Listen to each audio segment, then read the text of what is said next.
Good afternoon, good evening, or good night, depending on where y'all are from. How is everybody today on Tuesday, the 7th? You know, I'm not feeling like it's a Tuesday. I'll tell you that much. I'm feeling like it's not a Tuesday. Also, one of you amazing peeps did, in fact, buy the goddamn whiteboard. So I did not realize it was, like, actually coming. But last night when my husband, remember the room service guy, came home from work, he brought up this big Amazon box. And I was like, what in the hell is this, sir? What in the hell is this? And it happened to be my whiteboard. Now today, when I'm not live, we're going to have the room service guy put it up on the wall here. It'll go on the wall next to me. But right now it's not there yet because I just opened it this morning. But it did, in fact, come with markers, even though it said it didn't. I looked at the thing, it said it didn't come with markers. But then I opened it, and I found markers at the very bottom. So I was pretty happy about that. I also found 4 little magnets. It's also freaking magnetic, okay? Look it. I got to doodle on it a little this morning just to test it out. Might be backwards to you guys, but what it does say is sue a turtle, slap herself in the face hearing. You know? I just need to test it out and see if it works. It works. Now I have a place to write down all my goddamn court hearings and what they're for, and not scramble to figure out what day is what and for which goddamn case. So yes, thank you. Amazing. I feel like sometimes it is Groundhog Day, Matt.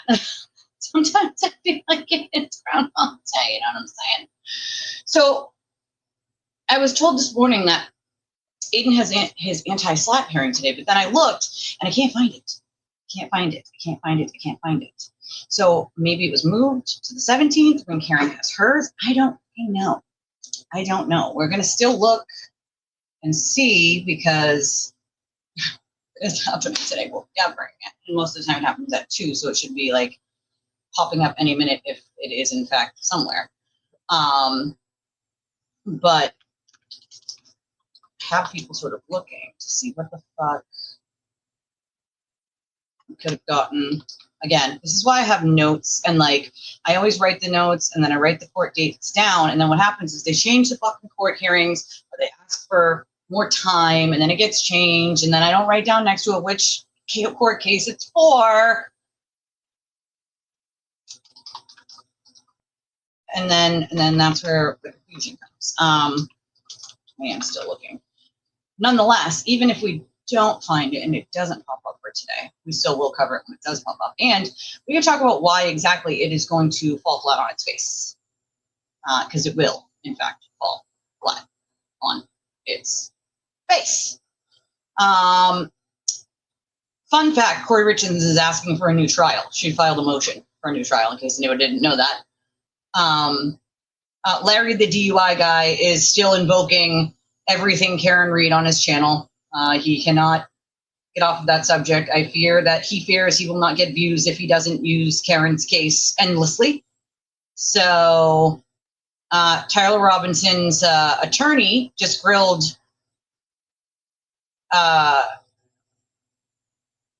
Kirk, the investigator, over the moment of his killing, over the moment of Charlie Kirk's killing. Now, yesterday was seriously boring part of the hearing. And so we kind of skipped through that and went to the wheel, right? And I had some interactive things planned for today in which kind of got thrown off when they are kind of too easy. I agree with you. When someone said that his fucking anti-SLAPP hearing was today, but I cannot locate that, okay? It's either not today or no one thought it important enough to cover it. I find it important enough to laugh at it. See, this is the difference. But there are some other things on the agenda. There was one thing I saw this morning that just really fucking made smoke come out of my ears. And who do you think that would be from? The clip that I saw. It was a clip that someone had, and it was a clip of, hold on. Okay, hold on, I'm being directed to something. Hold on a second. Hold the hell on. Hold the hell on. Let's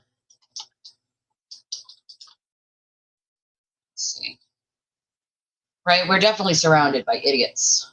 When you go on Twitter, a lot of these people just want to hold on to the notion that like Aiden is all righteous and First Amendment related, and they refuse to understand that no,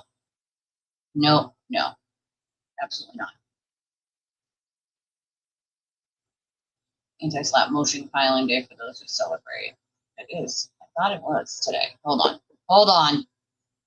fuck on.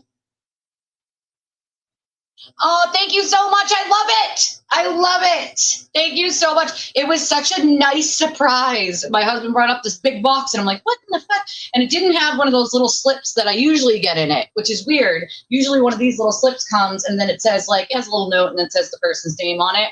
And that's what my board here is for, my cork board here, is so that I can rearrange all of those little, I love these. You guys write me the best little notes. I love them so much.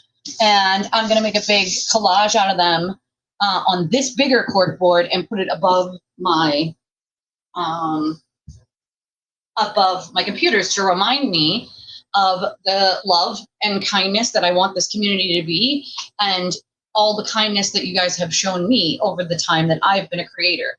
It reminds me to keep going even when the days are tough and hard, and when I'm dealing with nonsensical bullshit from nonsensical idiots. And I want that as a good reminder of why I do what I do. And some of you guys' like just notes that you write are just like so touching, and some of them are super funny. This one was from Survivor Patty, and she said, I think you're pretty awesome. I wish I found your channel sooner. This one was from Laureline. It says, thanks for all you do. This one was from Lisa and Cannoli, who I checked on yesterday to make sure they were okay because of all the flooding in New Jersey. They did say they were okay, which is thank God. But this one actually echoes something she said to me this morning about the community here and how wonderful it has been for her. And she said, you're truly a beacon of light in this sometimes dark world. Never forget the positive impact you have in the lives of others. This is a reminder. This is a reminder of why I do what I do. And it was important for me to save these and make a collage out of them and put them on this cork board and put them above my computer screens here to just remind me. Because there is a lot of shenanigans. Lots of shenanigans, you know? Oh, okay, I see what's happening. Okay. Oh, thank you, Matt, for becoming a member.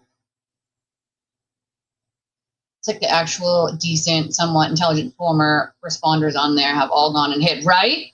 Now it's the fourth string idiots who can barely type a sentence out logically. A lot of it is just people who think they can Google shit and know it all. And I had this sort of conversation yesterday about how a lot of it is people who think that they can just Google it and understand it. And unfortunately for them, no, absolutely not. Like, that's not how it works. Adam Deach had an interview with Christina Rex last night. That was interesting. He said he had never met Karen Reed until she showed up in his office, and that was the first time he had ever spoken with her. What was not in that was her team. So, of course, he doesn't mention her team. He doesn't say, oh, well, it's, the first time I've ever spoken to her, right? He doesn't say this is the first time I ever spoke to her team. So it's like if you were having communications with her team during her trial, that is a big no-no. That's a big fat no-no from the U.S. Attorney's Office. And so he kindly left that part out, right, of course. And I would like to know, like, why Christina Rex didn't dig into that. I think I know why, right? Mainstream media is why. But if we're going to act like we're going to cover it, maybe we should, ask the actual questions, like ask the actual questions. Hi, Chris. Like, let's ask all the actual questions, including, okay, you're saying you didn't know Karen Reed, but what about her team? Did you have prior communications with her team as a U.S. attorney? Like, that would have been a proper question. Not a softball question, but a proper question for all of the speculation surrounding the text messages and emails and voicemails that came from Karen Reed herself to Aiden. that say, I don't need you plastering all over the online interwebs that Adam Deach told us X, Y, and Z, or did this, this, and this. Like, so that's a big question. That's a big question, you know? Weird. It's really weird. I'll tell you that much. Yeah, they didn't. And that's the part. Well, yeah, but they didn't ask that question, though. You know what I mean? You can touch on that, but you didn't ask that question. So this is a part of it, at least, of a portion of the interview. I watched the thing this morning, but they didn't ask the actual questions that most people want answered. There are things that you and I would have done when John O'Keefe's body was found that were never done by the state police. You and I would have secured. Okay, cool. That's the state police. You and I would have asked to search the house. You and I would have. You and I would not have asked to search the house, especially if there's somebody out on the lawn saying, I hit him. You absolutely would not ask to search the house. Also, the cops did go into the house that morning. So it's like, I'm sorry, Mr. Guy who's never been a police officer a day in his life, you're now going to say what you and I would have done? No, we're not going to do what you and I would have done. This is what you would have liked to have been done based on a narrative social media made, not based on anything real life. The fact of the matter is the cops did go into the house that morning. They, in fact, did go into the house that morning. Number one. Number two, if someone is out on the lawn saying, I hit him, you do not go in and search the house. Now your probable cause is this person here who is saying, I hit him. Now you have to clarify what she means by that statement, but the probable cause now is her, right? That's where your investigation is leading. Not to the house, just because he's outside the house. That would mean that every fatality that happened outside a house would give the cops the right to go in and search that house. Your body landed on the lawn, so they're going to need to go in and search that house. That is not how it works, not by a fucking long shot. The probable cause is the person outside saying, I hit him, I hit him, I hit him, right? Like that would be the probable cause. Yeah, but that's the thing now. If we're going to talk about politics, I think mainstream media, this is why people don't deal with mainstream media anymore. Mainstream media needs to do their job. And that means not avoiding the hard questions, right? When the hard questions need to be asked because your boss at the mainstream media company is friends with the boss of this guy, or the, best friend of this guy, or the best friend of that person. So it's not, going to help them if you ask this really hard question, which is why most people don't deal with mainstream media anymore, because they simply just want to ask the hard questions. They simply will not get into certain things that should be looked into because of their bosses and who their bosses are friends with, right? That's why catch and kill exists. And if you don't know what catch and kill is, it's literally when a story is found out about and then the boss will say, nope, this is not going to be run at all. We're killing this story, right? We're killing it completely. We'll not give it to any other outlet. We will bury this and it'll never see the light of day because this story has to do with my friend or my friend's friend or my family member or someone I know or someone who donates to me or whatever, right? So you catch the story and you kill it, right? That is not what we want of our mainstream media. That's not free press at all, which is why independent media now exists, which is why people like me exist, because I have no boss to tell me what the fuck I can and can't say, what the fuck I can and can't talk about. There's no one, and I mean no one, who's going to tell me to do that. It's not a thing. It's not a fucking thing. I mean, that's your prerogative for sure. But I don't have a boss telling me what I can and can't talk about, Like, I can talk about any story. And I've offered, there are plenty of people who have been like, listen, I've tried to get in touch with Channel 7, Channel 5, Fox, all these news stations, and they won't answer me back. I remember being that exact same person when the school was giving me a hard time about my daughter's service dog entering the school district. Okay? I reached out to all the stations. I got crickets. I got fucking crickets. Okay? That was an important story. But, maybe the mayor of that city was friends with someone in the news organizations, I don't know. But they didn't want to tell the story, right? So someone's got to. It's important.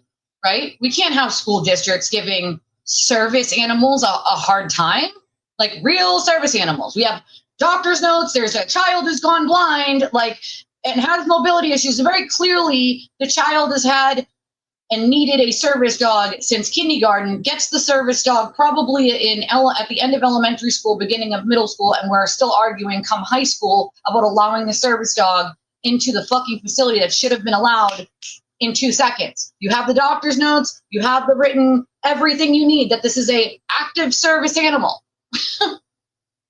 You know? Yeah, absolutely. But no one wanted to take the story, right? And I think if we have our children in public schools and this is a problem, like, parents deserve to know about it. The public deserves to know about it, you know? So it's wild.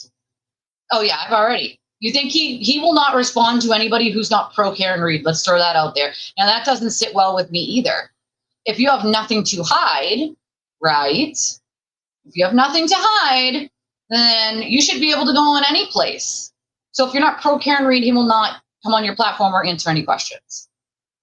So, you know, I mean, wild. Yeah, it's against federal law to not allow my child to have her service dog. They used all the basic excuses. Oh, well, there are kids who are allergic. That's illegal to use that excuse. So on and so forth. Then they were asking for like all this.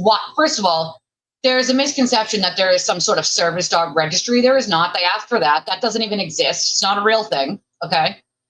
No, none of them replied. Not a single one. Not a single fucking one. Not a single one.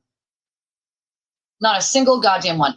Then there was a bunch of other things they were asking basically of us that are completely illegal and out of pocket, right? But we're willing to give you anything to allow my daughter's service dog to help her while at school, okay?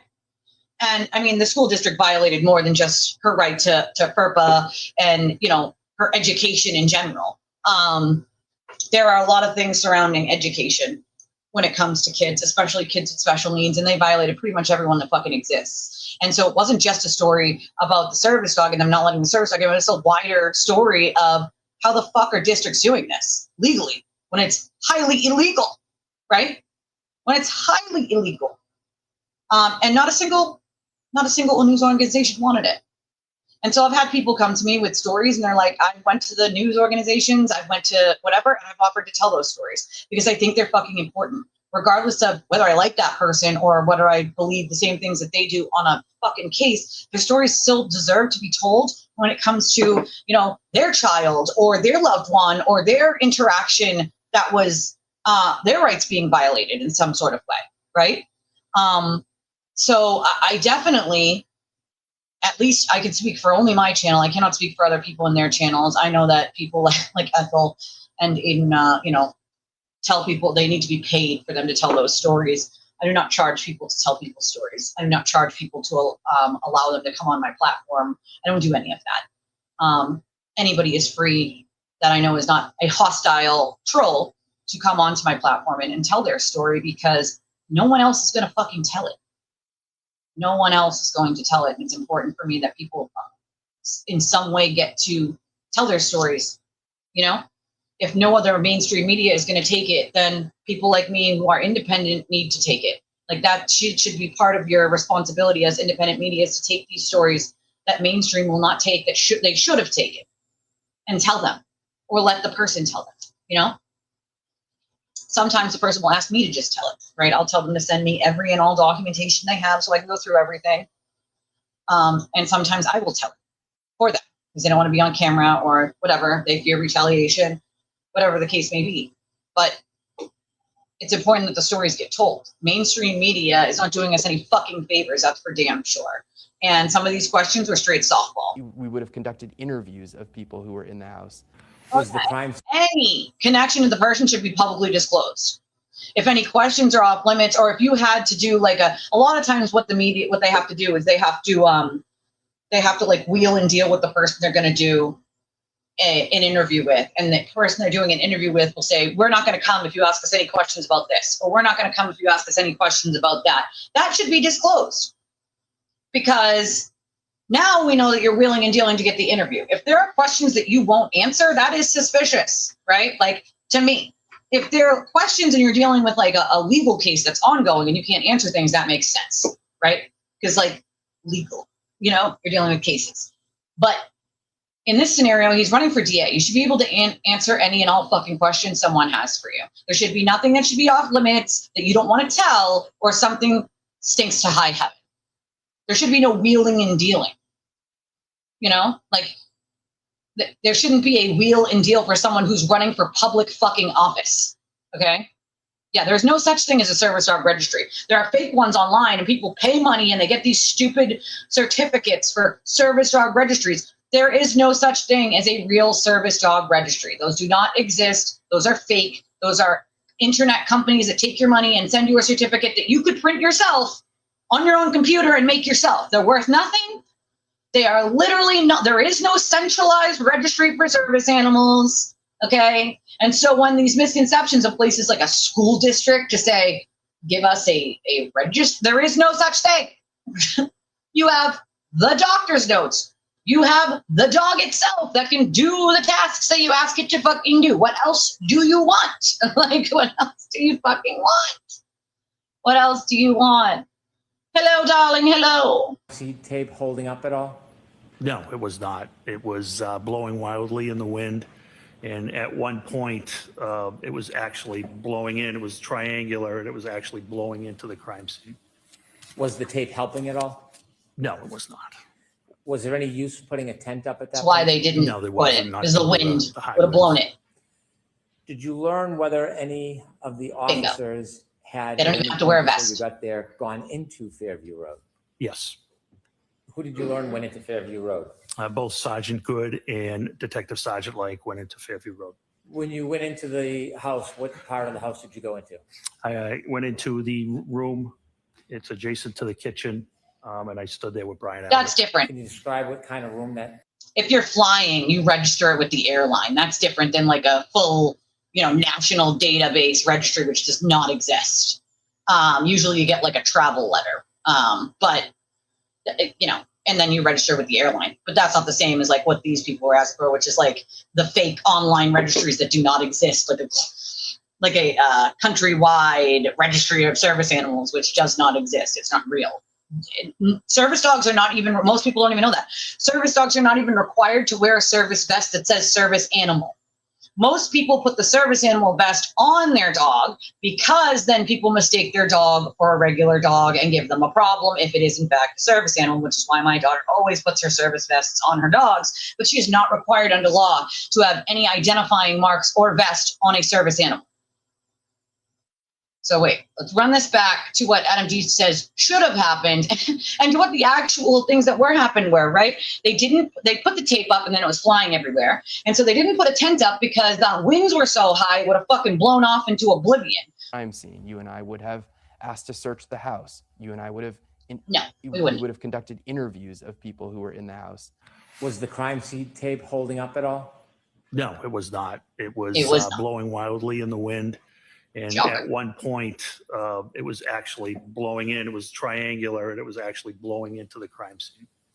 Was the tape helping at all? No, it was not. Negatory. Was there any use putting a tent up at that point? No, there wasn't. Not due to Negatory the again. high winds. Did you learn whether any of the officers had, at any point before you got there, gone into Fairview Road? Yes. Who did you learn went into Fairview Road? Both Sergeant Good and Detective Sergeant Lake went into Fairview Road. When you went into the house, what part of the house did you go into? I went into the room. It's adjacent to the kitchen, and I stood there with Brian Albert. Can you describe what kind of room that would be? Yeah, it was just a typical family room type room. It was not Is it- large. yes, It was between exactly. the garage and the kitchen. You met with Brian Albert? Brian Albert answered the door and let us into the house. Did you understand what his relationship was to that house? He was the homeowner.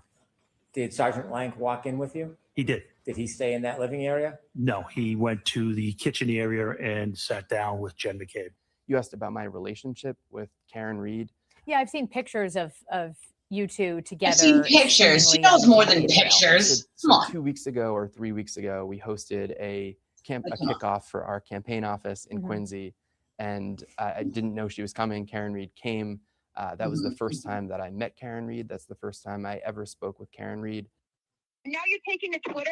Like, do you really think I need if Adam Dykes is still a sitting U.S. attorney? Do you think I really need you tweeting about my private conversations with Deitch and the lawyers?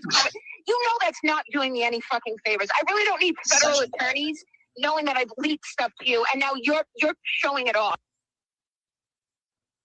Yeah, I'm gonna go with he lied for 1,000, Alex. And I can't have a DA in Norfolk County that is going to fucking lie.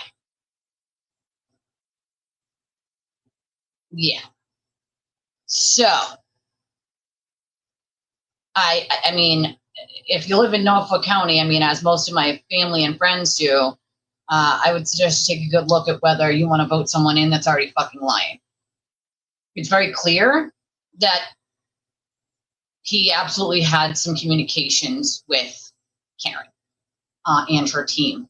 And so, caught on candid camera, Karen did not know she was being recorded by Aiden in that conversation, obviously. And so she said it when she thought no one could hear her. That voice recording was from when Aiden wiretapped Karen. That was the wiretapped audio from when Aiden wiretapped Karen. It's portions of it. So someone is lying, and I'm going to guess it's not the person who didn't know she was being recorded at the time. I mean, she says she has personal communications with him and her team. She doesn't even just say her team does. So that's a little bit interesting. And I'm sorry, but I certainly don't want a fucking DA that is already lying. Right? That's a problem. That's a very large problem. Also, I'd like people to think about this. Okay? Do you want a DA who left the cushy U.S. attorney's job to run for a lower office? What? Nobody leaves. Hi, Steph. The U.S. attorney's office. I gave you a big thank you yesterday for your clips. I love your clips, and I always have to have them for the Ethel, segment of her crashes out. So I appreciate you for that, my friend. But I cannot have someone no one steps out of a cushy U.S. attorney's office job to go to a lower district attorney's office to run for district attorney unless they have been pushed out of the U.S. attorney's office. Okay, let's just make one thing very clear. So if he was in fact pushed out of the U.S. attorney's office, which is what I fully believe happened, then the question would be why. And the answer to that, I believe, in my opinion, would be because he had direct communications with a murder defendant and her attorneys that were improper and unethical. And they cannot have someone doing that in their office. Okay? They cannot. They simply cannot. So we got a guy running for DA who's already fucking lying, right? He knows he's on camera.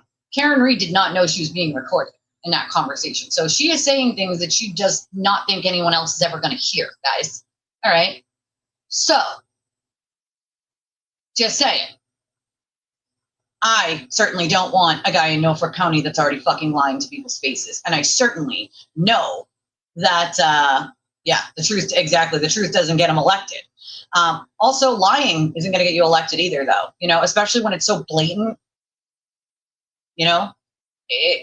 When it's so blatant, it's wild as fuck, You've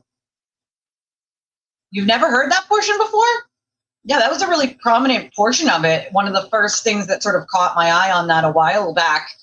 And that, I get it. People who support Karen want to support Deitch, but I cannot support someone, even if I did like Karen, which I don't, but even if I did like Karen, I couldn't support someone that I know is lying already. That does not go well with being a fucking DA. If you're already corrupt before you enter the office, and you're already lying before you enter the office, how can I expect you're going to be fair with anyone else? I can't. I obviously cannot. So, yeah, and that's the other thing. This is a community he didn't live in. I grew up in the community he now lives, okay? So I thought it was today too. So I guess what's happening is, and this is probably my bad.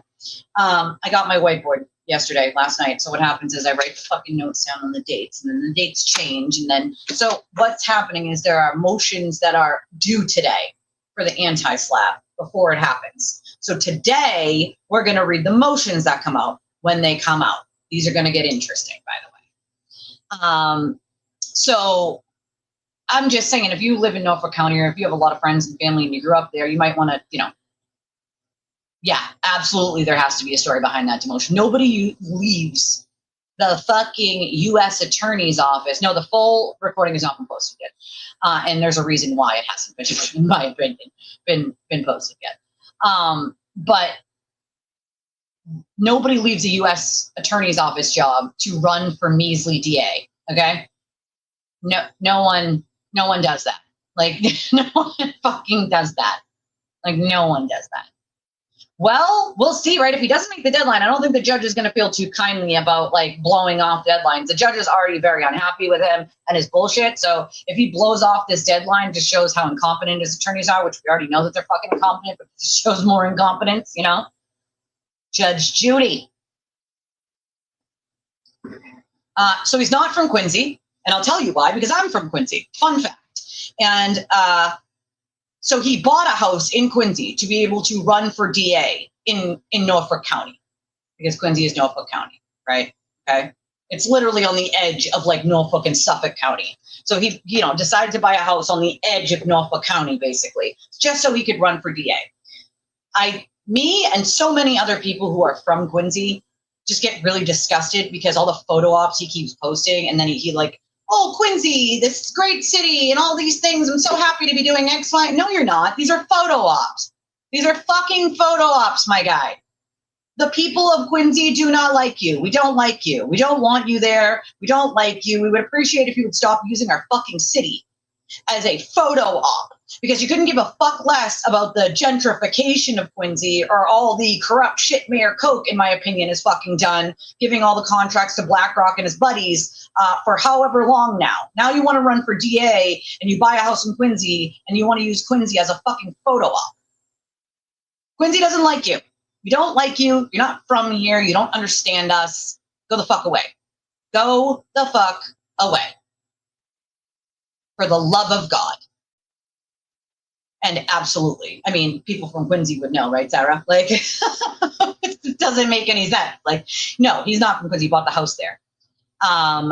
And so it's like, bro, like all these photo ops he keeps posting on Twitter around Quincy. Like, no, buddy, no. All of my family and friends, aside from one family member was from Plymouth County. But all my friends still live in Norfolk County. Norfolk County is large. It's very, very big. I grew up in Norfolk County. And no, absolutely fucking not. You are not representing Quincy. Quincy does not like you. Please go the fuck away. Yeah, he's definitely trying to make that happen. I agree. I agree. They do have a large Chinese population. A lot of people moved from Boston and Chinatown, where it was a lot of money. And they moved, like I said, it's on like Norfolk and Suffolk sort of line. And so they've moved from Boston, which is right next door, into North Quincy and Quincy. And so he's got to capture a large population of the Asian community. He's got to capture a large population of the low income community, right? He's got to capture a large population of women, right? It's not going to happen. It's not going to happen. It's not going to fucking happen. Not going to happen. Yeah, I mean, same. My parents lived in Dorchester before I grew up in Quincy, and they just didn't want me to live in Dorchester, in Boston in general, in that area. So they moved to Quincy when I was a kid. So I was born in Dorchester, actually.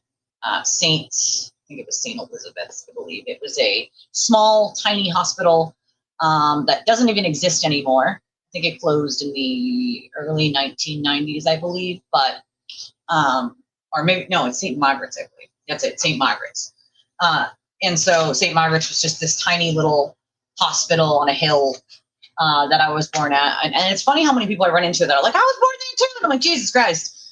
So many of us. But it closed, I believe it was the early 1990s or maybe even the late 80s. I was born mid to late 80s. I was born in 86. So, and my mother was young, which is one of the reasons why they chose that hospital for her. But we lived in Dorchester, which is technically Boston. It's considered Boston. And then they moved over to North Quincy and then Quincy. So it disgusts me every time he makes a fucking post. Quincy, like, bro, no, please no. For the love of God, stop repping Quincy as if we like you, or as if you're from around here, or as if you like doing volunteer work in Quincy or making Quincy better. You don't give a fuck about Quincy. It's a photo op. Take your photo ops and shove them up your fucking ass. And I would say that to any of the candidates that do that shit, bro. Let's not pretend here, okay? Let's not pretend. I would be more apt to believe someone who's from that area who already lives there than someone who buys a fucking house there just to run, right? And again, as I say, nobody leaves the U.S. Attorney's office, a cushy, high-paying job, to run for DA and possibly lose. Like, come on. Have you ever spoken with the O'Keefe? Have you ever spoken with the O'Keefes? No, there was one email he sent after he was called out 72,000 times that literally said absolutely nothing, and he has refused to answer the O'Keefes since. I can answer that question. Have you ever spoken with the O'Keefe family? So I've exchanged emails with Paul O'Keefe, who's John O'Keefe. False. You sent one. You have not exchanged emails. You gave one email with generalized information on it, okay, to Paul O'Keefe. So once again, here we go with lying. One fucking email. One email to Paul that was general in nature. You could basically say that it was like auto answers, okay? He answered 0 questions that Paul asked. He literally did not address 99.999% of the things that Paul talked about in his email. So, no, you didn't exchange emails. Paul sent numerous emails. You replied to one and then replied to nothing else after that, and you gave generalized information. O'Keefe's brother. Yeah. And we haven't met in person, but we've exchanged emails. Do you anticipate you would meet with him? I told him I would, absolutely. I told him I would, absolutely. So then, Mr. Deitch, I ask you again, why have you ignored Paul O'Keefe since then? And that email was a very long time ago. That was over a year ago and some change. Why is it that you have not met with the O'Keefes or talked to Paul or responded to any of his emails other than the one?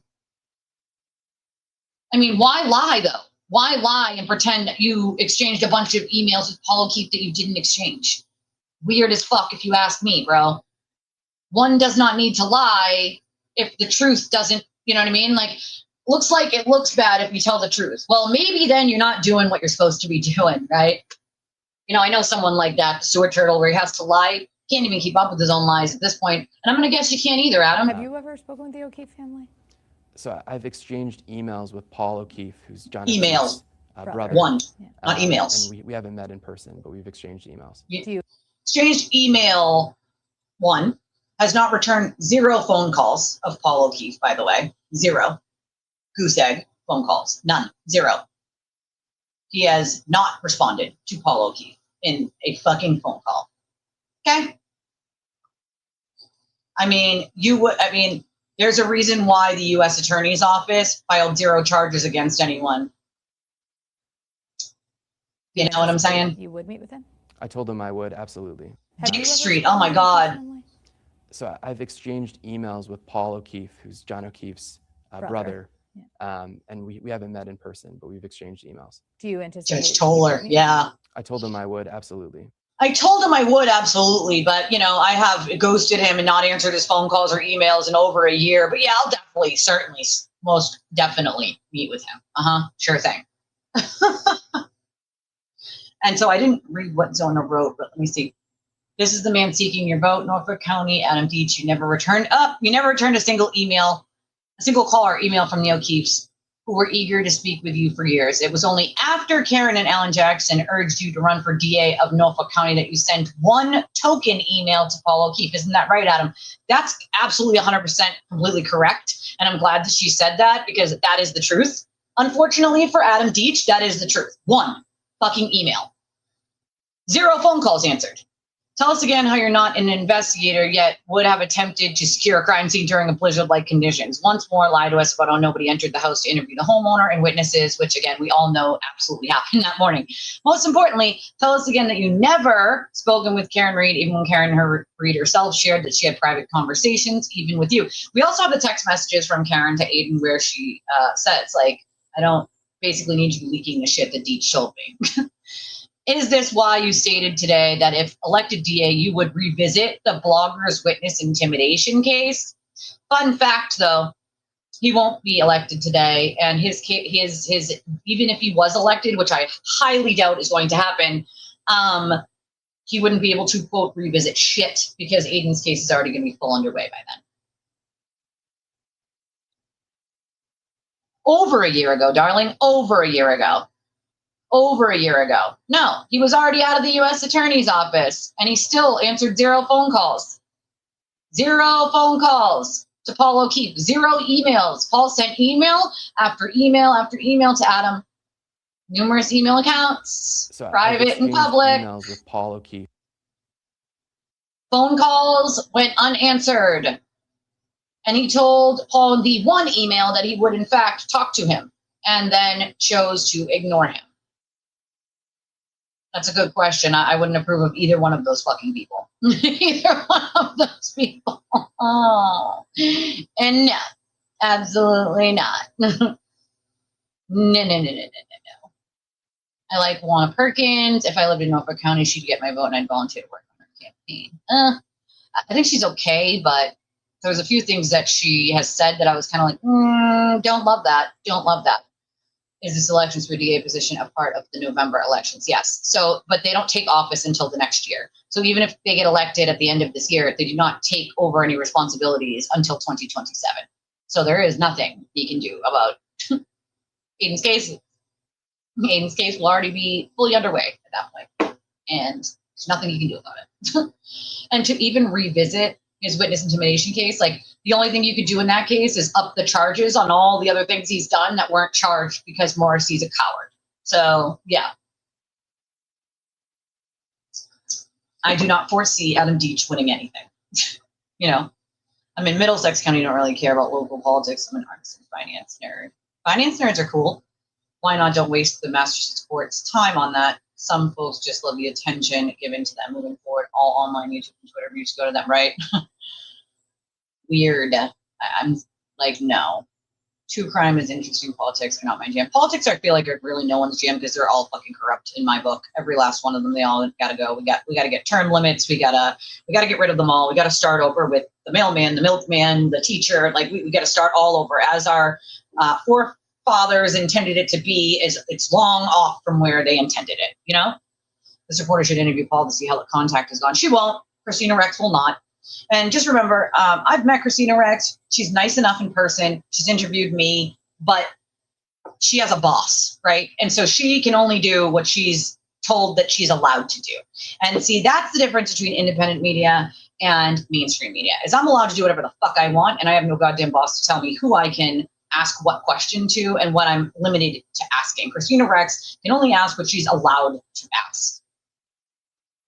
Thank God for that, Rachel. Thank fucking God for that, my friend. Thank God for that.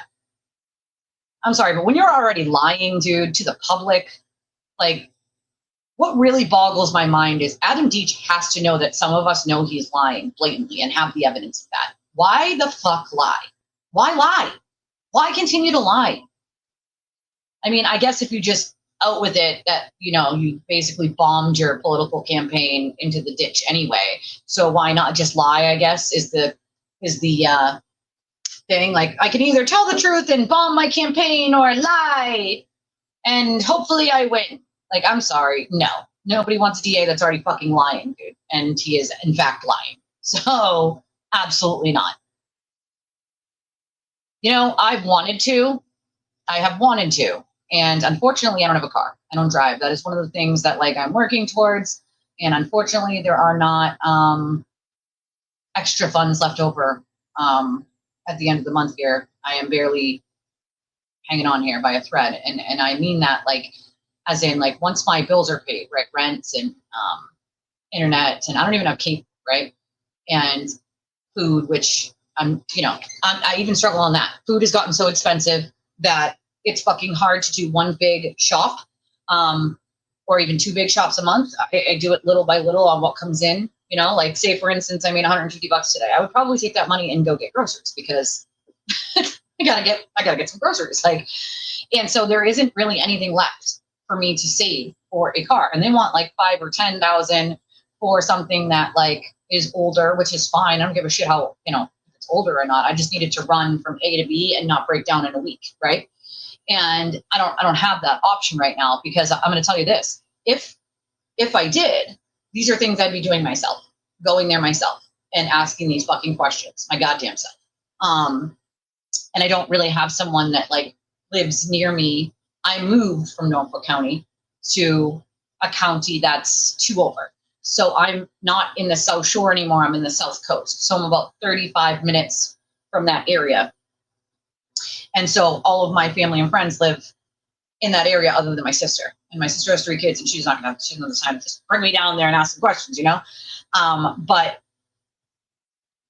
that's the reason why I don't do it myself, because as soon as I do eventually get a vehicle, those are things I will be happily doing my fucking self. Happily doing myself. Because I got some questions. He's got an office. Why not go down there and ask? Why not go down there and ask? You know what I mean? I got some questions. My kids are artistes. They love doing artistic stuff. Can you do that? Can you like, I wonder if you can volunteer remotely. That's actually a good point. But the people are pissed off about out-of-state election professionals already get involved. Yeah, I wouldn't want to touch that either. Christina Rex has a good energy aura. So that's the thing. Like, she's fairly nice in person. I've spoken with her. She's respectful. But she's got a boss too. And so she's only allowed to say or ask what she's allowed to say or ask. And that is why I am happy to not have those restraints. Yeah, I feel like they just are all fucking dirty at this point. Everything is about themselves, money in their own pockets, Oh my God. I noticed that too. Like a thing of bacon that used to have, this much in it is now down to this big and they still want twice as much. It's fucking wild, Wild. I do have some boots on the ground associates, but they're mostly in the North Shore. So that's north of Boston. Not south of Boston, unfortunately. So I only have them in certain areas. And that is one area that I don't have any money that like could just go down there and do it. Like most of my friends and family in that area aren't stay-at-home moms or people who have like they work full-time jobs and wouldn't have the time during any of their hours. I'm not going to ask them to do it on their fucking only day off, to do that. My associates in the North Shore have that extra time on their hands to be able to do that kind of stuff. So I don't have people who are in the South Shore that can just do it on a whim. And also, to be fair, like you have to also know what you're doing, right? So I wouldn't just send down anyone with just a list of questions and say, ask these things, because you don't know what the person's going to answer and what the follow-up to that should be, right? Like, so you also got to send someone who knows what the fuck they're doing. You know what I mean? That at least knows a little bit of what they're doing.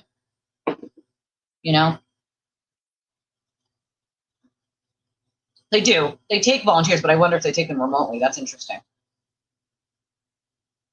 Just a smoke of the weed. I don't smoke weed, but I am not against the smoking of the ganja. If it cools you down, smoke them if you got them, man. Yeah, exactly, girl. Listen, one car between the households good enough, even one, No worries. I'm happy to answer. You definitely have to send someone that, like, at least knows, too, what they're doing, No, I think I got it mixed up. I think it was the deadlines for the anti-SLAPP, but we will read those when they come in. I got my whiteboard now. I won't be confused anymore.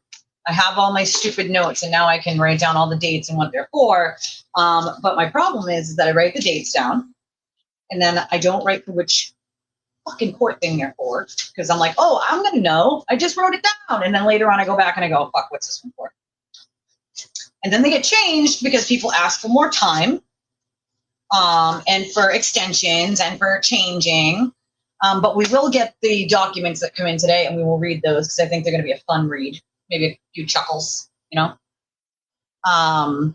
So we'll get to those for sure today. Spellman, Cardinal Spellman. Yeah, I mean, the South Shore is like anything south of Boston up until a certain point, and then it's the South Coast, and then anything north of Boston to a certain point is the North Shore, and then if you're moving outwards from Boston this way, it's Worcester County, and then you're going further out would be like the Berkshire Mountains area there. So there's Norfolk County is one of the biggest counties. It's huge.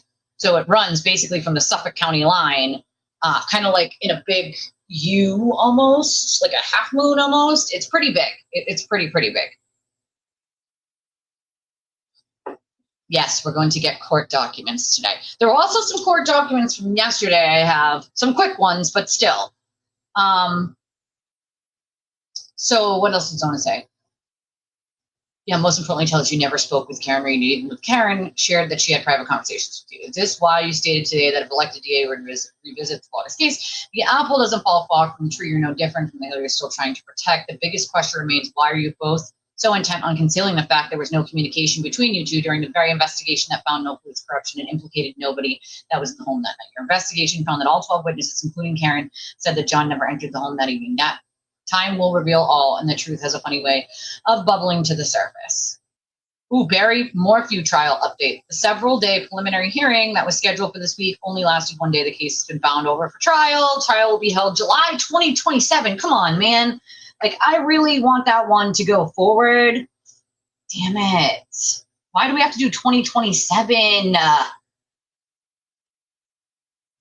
for that one? Like, that poor woman deserves some justice, and so does her family. Ooh, I've been to Salem during Halloween, which is super fun. The last time, though, I was pregnant, and that wasn't so fun. Walking around that heavily pregnant is not super fun. I don't do that. Don't do that. Don't do that. Don't fucking do that. Don't do that. All right. So I had a more interactive thing planned for today, okay? But since we got confused, the dates of the court date and the deadlines and whatnot, we're going to read the deadline motions when they come in, if they come in, if he's not too dumb and his lawyers aren't too incompetent. Let's get them in on the deadline day. But we shall see. We also have a couple documents from yesterday. But there's also something I want to address from this morning that really burned my fucking ass cheeks. Okay? And regardless of how you feel about this person that's being talked about, it's not fucking okay to do this shit. So, without further ado, I give you a Twitter Tales.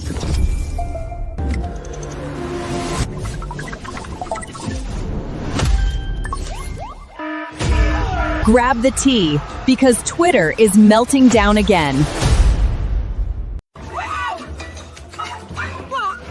I need to speak to the manager of reality. To Ethel's internet chaos. Yeah, this is also Ethel's internet chaos. Oh, an Airbnb would be so fun in Salem, I feel like. Hey, BB. Damien Eccles used to live in Salem. That is true. I forgot about that. All right. So, here we go. This shit burned my fucking ass cheeks. And most of you know, I lost my dad to suicide. And so for me, it fucking done pissed me the hell off that anyone would have the fucking audacity to turn a very private text message talking about something very heavy into fucking content. Okay? Into fucking content. No, I guess it isn't today. I think, so that's the thing. I still need to find out, is it the 10th or is it the fucking 17th? Because we got dates that are going all over the place here and I can't look them all up right now. So I'm gonna, because their cases are sort of intertwined, it doesn't mean they're gonna have the most, their motions on the same day either. So I gotta, and thank God we got the fucking whiteboard last night because now I can lay out all the fucking court dates. 10th. Okay, yeah, so that's just 3 days away anyway. Thursday, right? Tuesday. Wait, Friday? Today's Tuesday, right? Yeah, Tuesday. So Friday the 10th. Friday, yeah. Yeah, that just done pissed me the fuck off. I would have shut my shit down right there. You know? Now, listen, most of you know talking about suicide, it really is one of those things that is difficult for me. Losing my dad to suicide will forever be, okay, wait, so it's, see, this is what I mean. So 10th, 14th, I don't know. I'm sure there's another on the 10th, and I know that there's another on the 16th or 17th. So, damn it.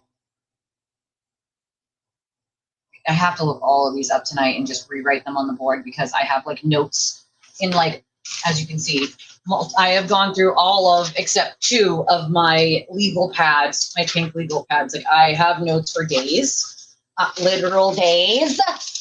And so I go through them all and get all the court dates out that I have written down at least. And for what that they're for, because the dates change and I haven't really had a great way to fucking, I know July is going to be a very busy month. Let's just put it that way. I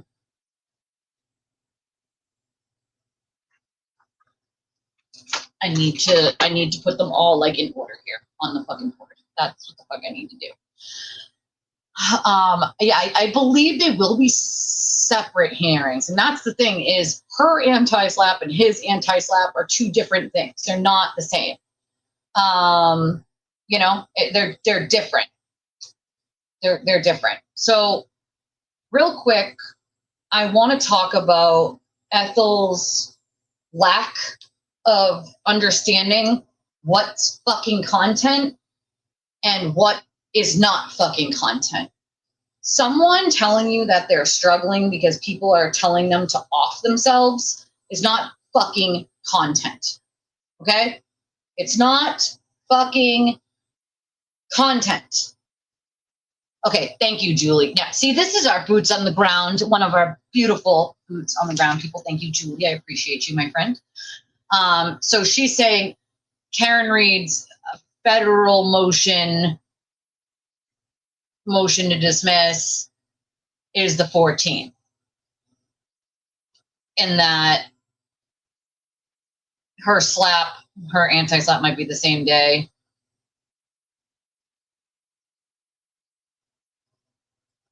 But Aiden's is the 10th. Hold on. Girl, listen, that's what I got going on here, right? It's so ridiculous. So I needed this whiteboard, and thank God it came last night. We thank you, Van Pan, for that, because now I can be more. Oh, God. Okay, the motion to compel Turtle is his head. Okay. I thought he had until the 13th, though.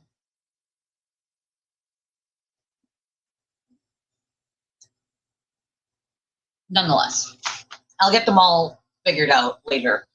Yeah, it's really getting to me, right? Her reaction was fucking weird. Hey, Shan, it's weird. Oh, that's a good question, Holly. I don't know. I'm going to have to go over all my notes tonight and then go and look at the dockets and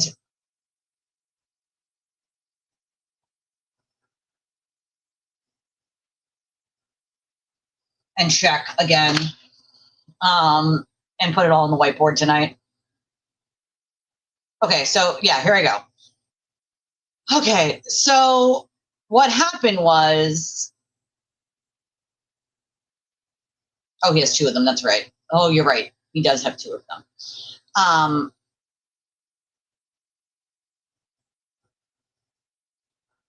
Yeah, so here's the thing. I'm going to play the clip, and you can all make your own judgment, but I will tell you my opinion on the judgment.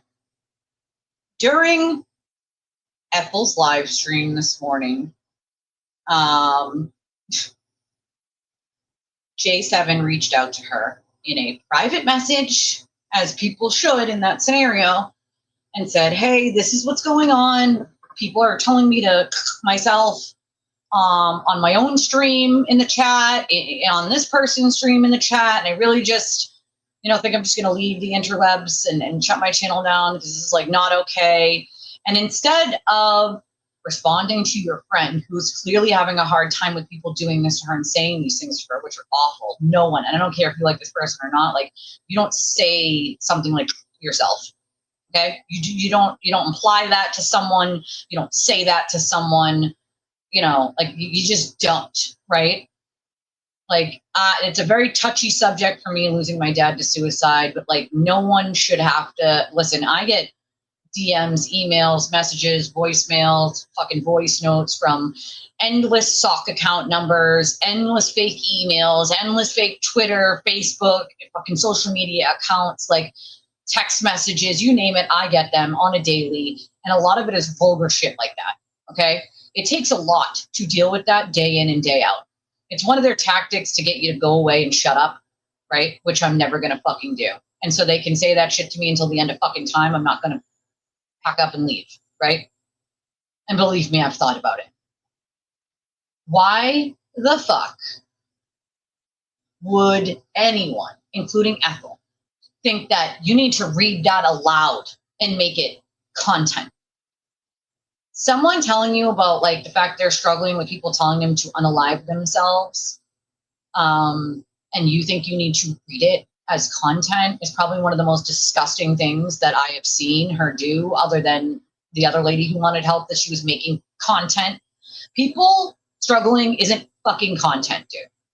What she should have done was pause her goddamn fucking stream like I do when I need to get up and do something. As you guys all understand, I am also a mom and a wife. And so sometimes I have to shut my camera off, mute myself, and take a phone call. Or shut my camera off, mute myself, and get up, get a water. And you all understand that is something I need to do.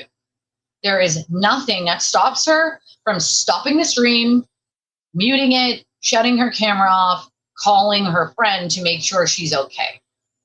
It's not fucking content for the world to hear, okay? It's just not. It's not content. But in pure Ethel fashion, she made J7's struggle with having to deal with people saying this awful shit to her fucking content. And it's not content, dude. This is real life. Like, what the fuck are we doing, dude? Like, it turned my stomach so much that I reached out and was like, hey, like, you're not alone. Like, this is not okay. Like, I don't give a fuck what anybody's issue with you is or isn't. Like, dealing with that, I deal with it every day. I know what it's like, dude. But that, putting it out as content, not okay. It's not fucking content. That's not content. That could have stayed private. It didn't need to be blasted to the entire fucking world. You're giving someone's weakness to the entire world as if it is some sort of fun joke to read everyone's text messages. I would never do that. I would never fucking... People send me text messages all the time while I'm live to direct me to this, to tell me about that. I have never, without permission, without them saying, okay, you can read this, or can you read this, ever read one of their messages out loud. Even if it's someone I don't fucking like, because it's not content, dude. It's sent to me privately. It's not meant for the entire world to see or hear. Do better, Ethel. You're gross. So I just got a message from Jessica Walsh that says, if you want to just say sorry to the baker and end this, I would understand. I can't take this anymore. Jolene has sent everyone after me because I told some psychopath who was spamming my chat, telling me to KILL myself, that her son was better off DEAD. That's very on brand for Jessica Walsh. I've had like 12 people tell me today to KILL myself already this morning. I'm just deleting my channel. I'm leaving the internet. Love you. I'm sorry for everything.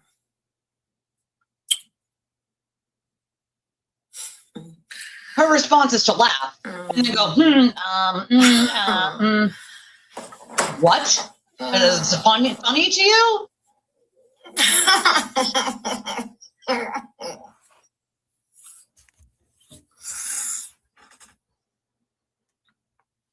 What is funny about that? I get that, and I get that it's hypocritical. It shouldn't have been said either way. Either way is my point. But this is supposed to be Ethel's friend, right? If this is your friend and you know that she's struggling with this, I don't think Jolene told anybody to say that to her. I think, people who watch Jolene do what they do, right? In the same way that people who watch Aiden do what they do. I think we as creators have a responsibility to tell our audiences not to do that shit, right? Do not do that. Like, don't fucking say shit like that to people. Regardless if someone says that to you, don't fucking say it back, dude. It's not okay. Like, let's not do that, right? Let's not fucking do that, It's just wild, Like, I would never read someone's shit out loud without their permission or without them asking me to. Yeah, blaming it on Jolene is weird as fuck, too. Like, like, come on, dude. Exactly. Listen, I have no control over what people do, right? Like, but I do caution my audience not to do that behavior. Don't do it, guys. Don't do that shit. It's not okay, dude. It's not okay. You might think it's just fucking, shit on the interwebs. That can really affect someone's life, dude. Regardless if someone says really shitty, awful things like that to you, like, that is not something you need to say back to them. Right? Like, they need to know that they were wrong in saying it, but you don't make it any better by doing it yourself. Right? Like, let's not. Let's fucking not. Yeah, I obviously didn't see her facial expressions on the live version, but like, that's not a friend. I'll tell you that right fucking now. Feels like a pile on a little. I don't know if she has kids or not. Like, what does that mean? It's on brand. So she like deserves it. Like, everyone, like, nobody deserves it. Nobody. I agree with that too. Using self-harm as a manipulation tool is wrong.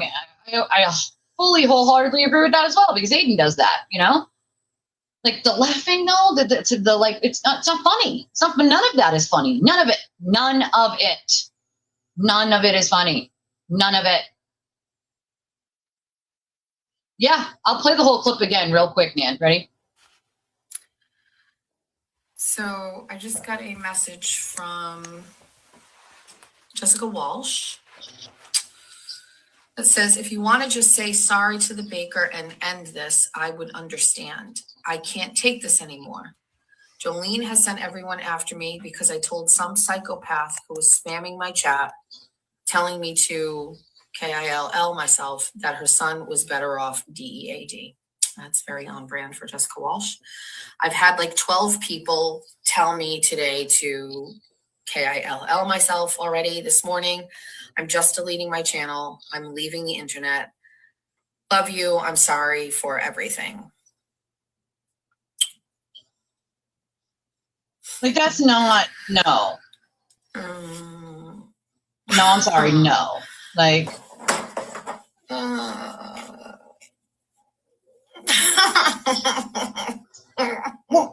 like, what? Like, what? What?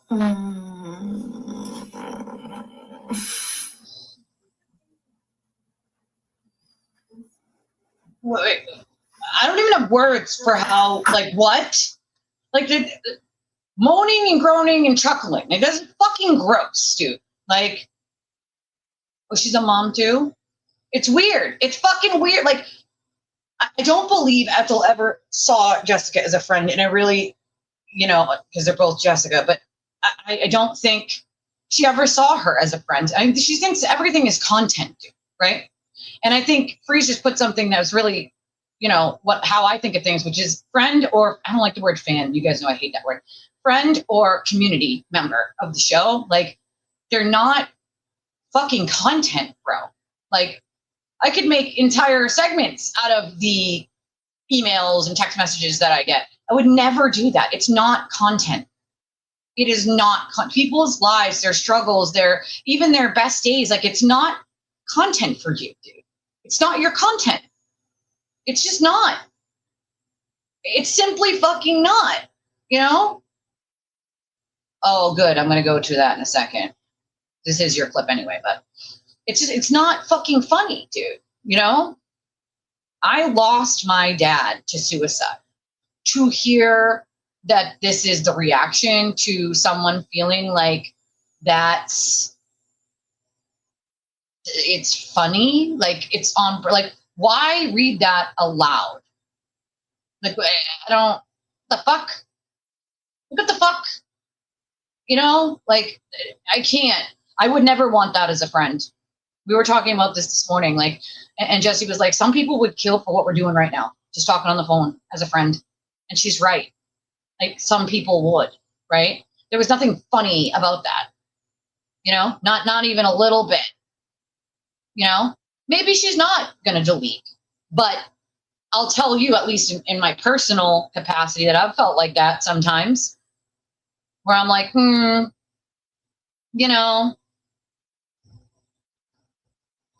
like, I don't know. I have Space Coast's email, Nan, that I can send you. If Nan, Space Coast already said I could share his email with you. I can't. Like, so maybe she isn't going to delete it, but maybe she did really feel like that in the moment. I have many times been like, I can't anymore. Like, I can't. Like, I can't. Right. Like, sometimes that's where it brings you. Dealing with it is a lot. It's a lot. Yeah. I mean, I don't doubt that she was a turtle rider. Maybe she's learned from that, at least hopefully. Maybe, she's learned from that. I would hope, but she farted again on stream. Jesus Christ, can't even mute yourself to fart? Like, what? Oh, I can't.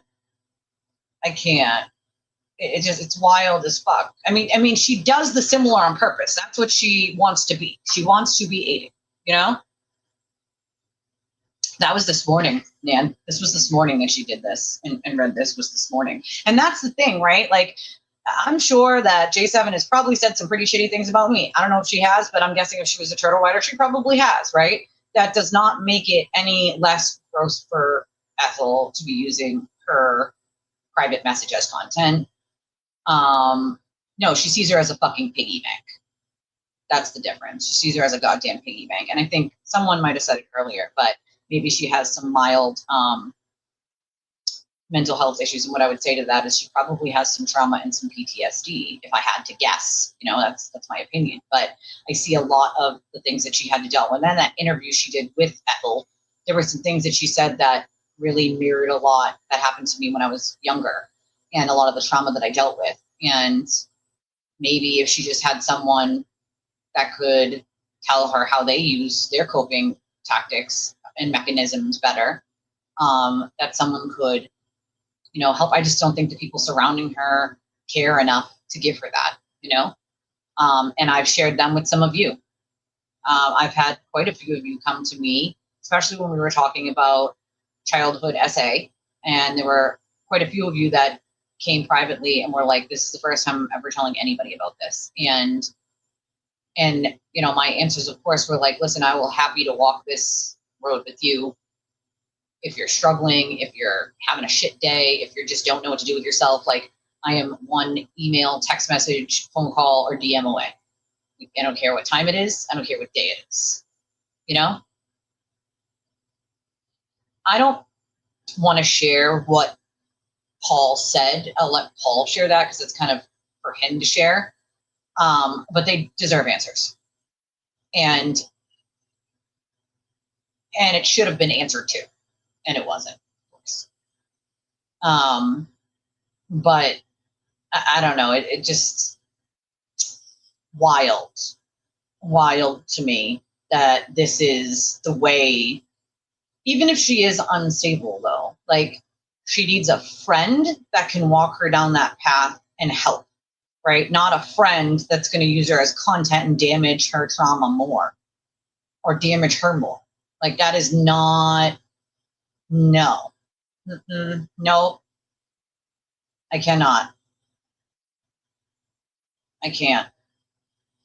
It's just, I can't.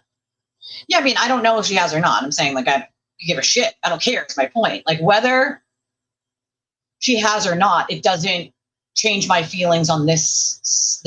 You know what I mean? Like, and again, like, that's just who I am as a person, regardless of if someone said shitty things about me or not. I don't, no, I don't care. Like, that's irrelevant. Not if this is the way that people are using other people as like a funny fucking content. Like, that's not funny. It's not content. Like, that's not, no. Right? Like, if you're a friend, help her. And it doesn't necessarily even mean like make her go to fucking therapy. Like, I don't think Ethel has dealt with her own shit. That's why she's so fucked up, in my opinion. Like, send her to someone who can help her. You know what I mean? Like, she needs someone who can just give her good advice, like, and tell her like how they cope with their own trauma and the ways that have helped them. And Ethel ain't gonna do that, obviously. I just, you know, I sent her a message. I let her know that, you know, if she wants to laugh, cry, scream, talk about the opposite, talk about something completely unrelated, just get your mind off of something and just laugh about something else. Like, my messages are open. My DMs are always open. You're not alone. Like, even if someone is behaving badly, like, there's going to be a reason for the bad behavior. You know what I'm saying? Like, so if J7 said something that wasn't so great, or she's using a tactic that isn't great, like, she needs to be shown a different way. And using her for fucking content for something so personal is not it. It's not it. This was real. The clip is real. This is what Ethel said. And I guess, so Steph said, hold on. It's the one after it, Steph, that you have posted? Or the one before it? No, I'm just a human. I just feel like I'm just a human, you know? Just a human. That's it. Just a person. And I feel like it's what a lot of people should do, you know? Well, see, that's the thing. Regardless of what she said about Meredith, and I feel like she's misdirected her anger in that aspect, right? I believe it's misdirected. And it's easily, how do I say this? People are easily led by people who they think are their friends or they think they can trust. And some of these people are just not fucking trustworthy and never have been. And like, if they show you that they're going to keep using people as content over and over and over, and if they show you that they're going to keep throwing people's personal information under the bus for content or to try to get a story out first, like, if they show you they do these things, like, believe them. They will continue to do it, even if you think you're their friend. If they're constantly sharing, you know, private messages with other people, posting it online and showing other people and it's getting leaked, like, believe them when they do these things because they will do them to you. Okay? Okay, the one after it. Okay. So is it this one? Jeff C's is very upset, or is it melting down Luciano? So I'm thinking after that one or before that one. Like, it's just not okay. You know, like, you got to find the reaction to this to just like reading a private message and then like laughing and then like acting like that. Just really gross. I agree with user that looks like she just needs someone to just listen right now. Just be a person, you know, like, maybe she does, but that still means that she needs someone to show her the right way. You know what I mean? Like the right.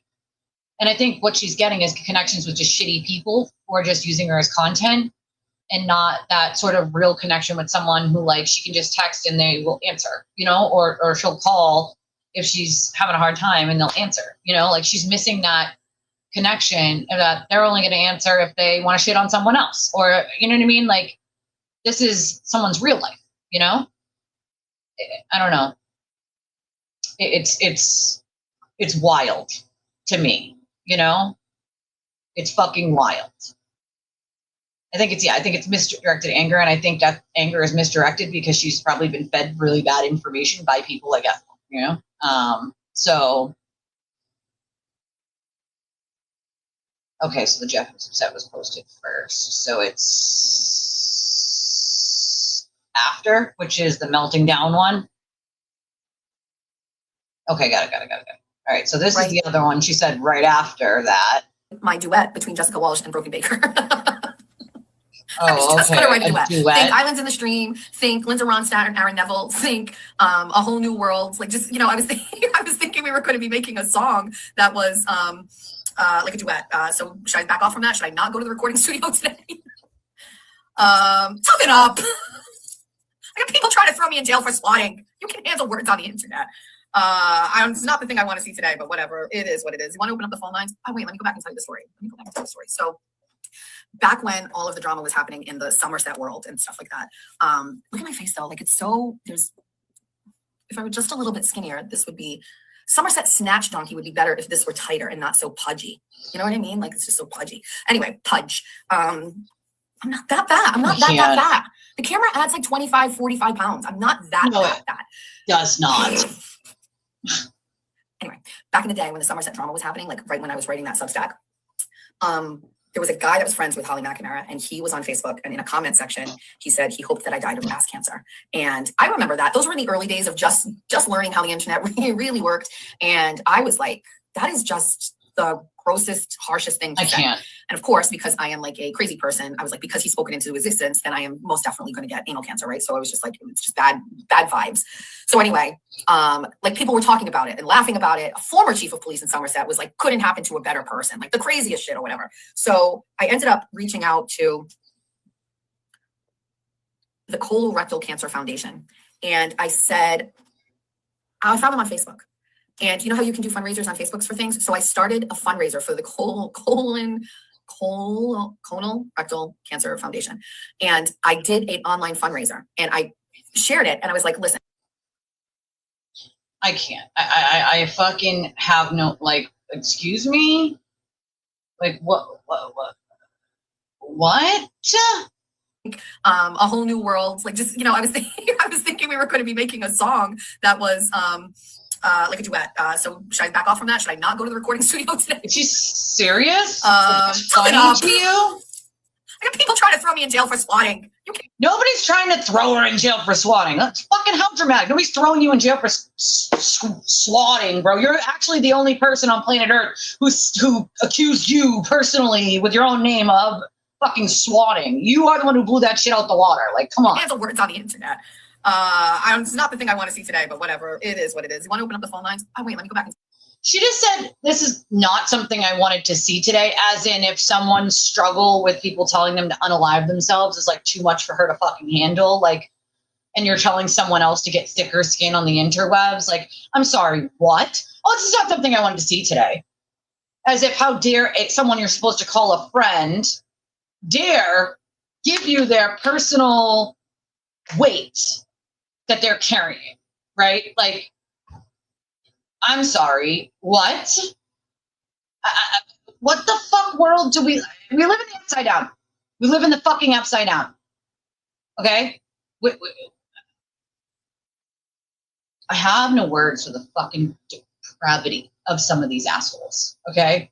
I really don't. She does. She just uses her for content. You know? Like, I can't. No. She gave J7 shit for the message. Are you fucking kidding me? you're giving a friend imagine if I just gave everyone shit for sending me a message. Like, first of all, why would I do that? And secondly, oh, I'm that important that I can't get a message from someone about their problems because my problems are way more important, right? Like, listen, I have people all the time tell me like, well, I don't want to bother you. Well, you know, you have a lot going on in your own life and it's more than what I have. And my answer is always the same to them, which is your struggles, your pain, like, it is not any less than mine. It's different than mine, but it's not any less. Mine isn't any more important than yours is, right? Mine might be different, but your struggles and your pain are just as important as mine are. So the perception of, well, you have a lot more going on, Elise, like I don't want to put anything else on your plate. Like, you're not putting anything on my plate, right? Like, as a friend, like, that's what friends do. We're there for each other. Like, your struggles in life are no less important than mine, regardless of what they are, right? Important to me, important to you. What's important to me is important to me. What's important to you is important to you.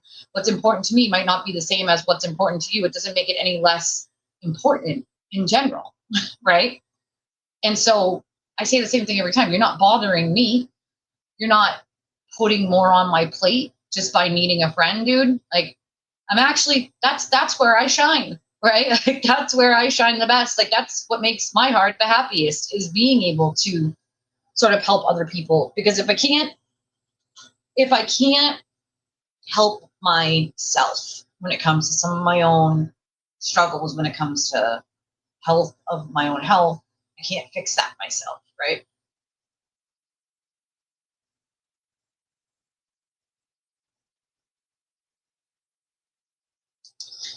I can't cure my daughter's disease. I can't hit the lottery and be less stressed out.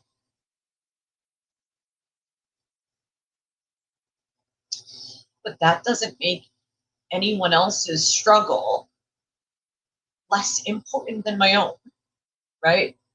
I can't change that my sister has to have brain surgery. I can't magically make a car appear in my driveway. But it doesn't make anybody else's struggle less important than mine. It actually fucking hurts my heart to see someone treat another human being like their content and not a friend.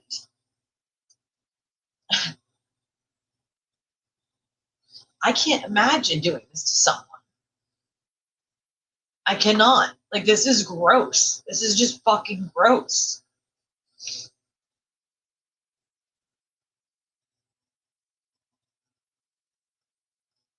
I just don't get it, dude. Like, I don't get it. How do you treat another human being like they're nothing and nobody? Like, it's awful. Like, it's fucking awful. It's not funny. It's not content. Everyone's struggles are just important as someone else's. I don't know. She puts like phone lines up. Like, she, you know, has like a second phone that she uses for her show, which is fucking wild as hell. I'm not doing that. If I'm gonna give my number, I'm just gonna give my number to people. I'm not gonna fucking buy a second phone for a second phone bill and like do all that. No, I'm not doing that. Like, but as far as I understand, she has like a second phone. Like, again, I think everything she does is to emulate Aiden, which is just fucking gross. Like, it's gross. You know? It's just gross. So glad to see you and Cannoli here and that you guys are okay with all that flooding. Scared the shit out of me. That is crazy, Julie. You're 100% right on that. Like, the sad part of that is like, yeah, that's the sad part, right? That's the sad part, that she's still better than the sewer turtle, but she's also horrible. You know, horrible. It's gross. Is that what she does too? Like, ask the chat so that she can blame the chat later on? Like, dude, you got to check your own shit. You can't just say shit based on what your chat says and then like make a factual statement. You know, you got to follow that up with, I don't know if the chat is saying things that are correct or not. I'll have to check, right? Like she doesn't even follow it up with like due diligence, you know? And it's like, then let's make light out of it by being like, yeah, I was gonna do a duet for these two. Like, what the fuck is wrong with you, dude? Right? Like, just always thinking of herself. Like, just always thinking of herself. Thank you, darling. You're totally welcome. You're totally welcome. She hasn't gotten in the way of those plans today. She wanted to make a hit. She can make money. Oh, shocker. You know? Shocker. Shocker. I mean, yeah, and that's the other sad part, right? This is, you said you did this all for your friend, right? Like, and then you just use her as content. Like, I don't get it. I don't fucking get it. I just don't understand it. It just, nope. Nope, nope, nope, nope, nope, nope. And that's the point, right? Everyone's struggle is to a different degree. It doesn't make it any less important. It's not more important than someone else's, you know? And it's just gross to see in general, you know? Like, it's gross. That's the things that I can control, right? I can control what help I can give to someone else, even if it's just on the phone, right? Like, just that human connection. Like, I can control those things, right? I can control the way that I react in a scenario to offer my help in that way. I can't control my own health. I cannot control my child's health. I cannot control my sister needing surgery. I cannot control all of those other things, right? But what I can control are the things that I like to do anyway, which is helping people, which I do anyway outside of my stream. And so if I can be there for someone, even if it's during my stream, which is my livelihood, right? This stream is my life. This is how I pay my bills and buy groceries. And I don't make a ton, as most of you know. I barely make shit, okay? But this is how I pay my bills. But I would shut this fucking shit down in a heartbeat. If someone texted me and was like, I'm struggling with this thing, I'd be like, sorry guys, gotta go. Something important happened. I'll be back later when I can. Like, human life, humans in general, are more important than a stream. I have made a ton of money when I was a dancer. I have been homeless. I have lived both lives. I am struggling to live day by day, week by week. That's life, right? That's just fucking life in general. But doing content over humans, over a friend, someone supposed to call a friend, that shit gets to me, dude. It gets to me. It fucking does. Like, and the whole suicide thing, as you guys know, is touchy for me. Losing my dad to suicide is something that I sit with every day. I sit with that pain every day. I sit with the pain as a mother of not knowing, you know, how many hours or days or months or years I have with my own child. Like, I sit with that every fucking day. And yet I still manage to not just be a shit human. Not perfect. Everyone makes mistakes, dude. But you learn from them and you do better next time. You know what I'm saying? Like, you do better next time. What you don't do is this. If you're trying to emulate a sewer turtle, Ethel, well, bra fucking vo. But what's it gonna cost you? Hi, Pepper. Your soul? Is that what it's going to cost you? Is it gonna cost you your soul? It already cost you your credibility, right? Your self-respect, your integrity. What else does it take?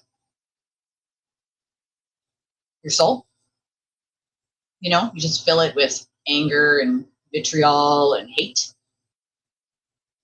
just to be like the sewer turtle? No, thank you. No fucking thank you. I would rather not. I don't get it. And that's just like, maybe I always say like, maybe I'm just an old soul because most of my childhood, my grandparents were there to sort of like guide me. And maybe that's why, but it's just like, bro, take a step back and realize you're affecting real lives. And I'm definitely not saying that J7 is an angel, but like, no,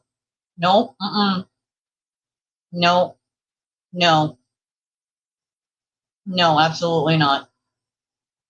That is just not, it ain't it. That's not it. Like and I've said this a billion times, if it means that my channel takes 3 times as long to grow because I won't subscribe to that kind of bullshit, and that's salacious, and that's what people want to pay for, and that's what they want to see is that kind of shit, then so fucking be it. Because no, not who I am, not who I ever would want to be. To want to emulate him is probably one of the grossest things I've ever seen people do. Why can't you just be you? And people will take you or leave you as you are. You know?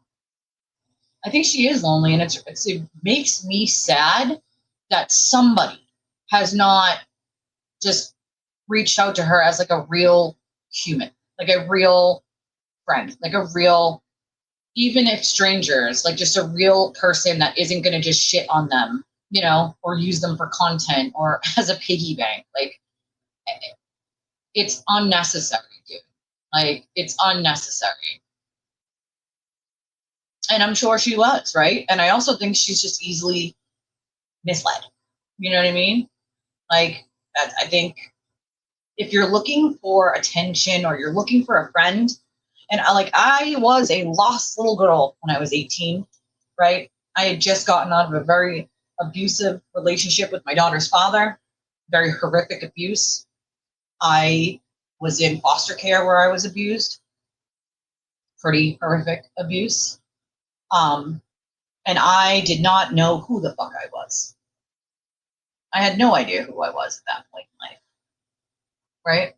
I didn't really care at that point whether I lived or died. I was filled with pain and anger, right? I was just filled with it.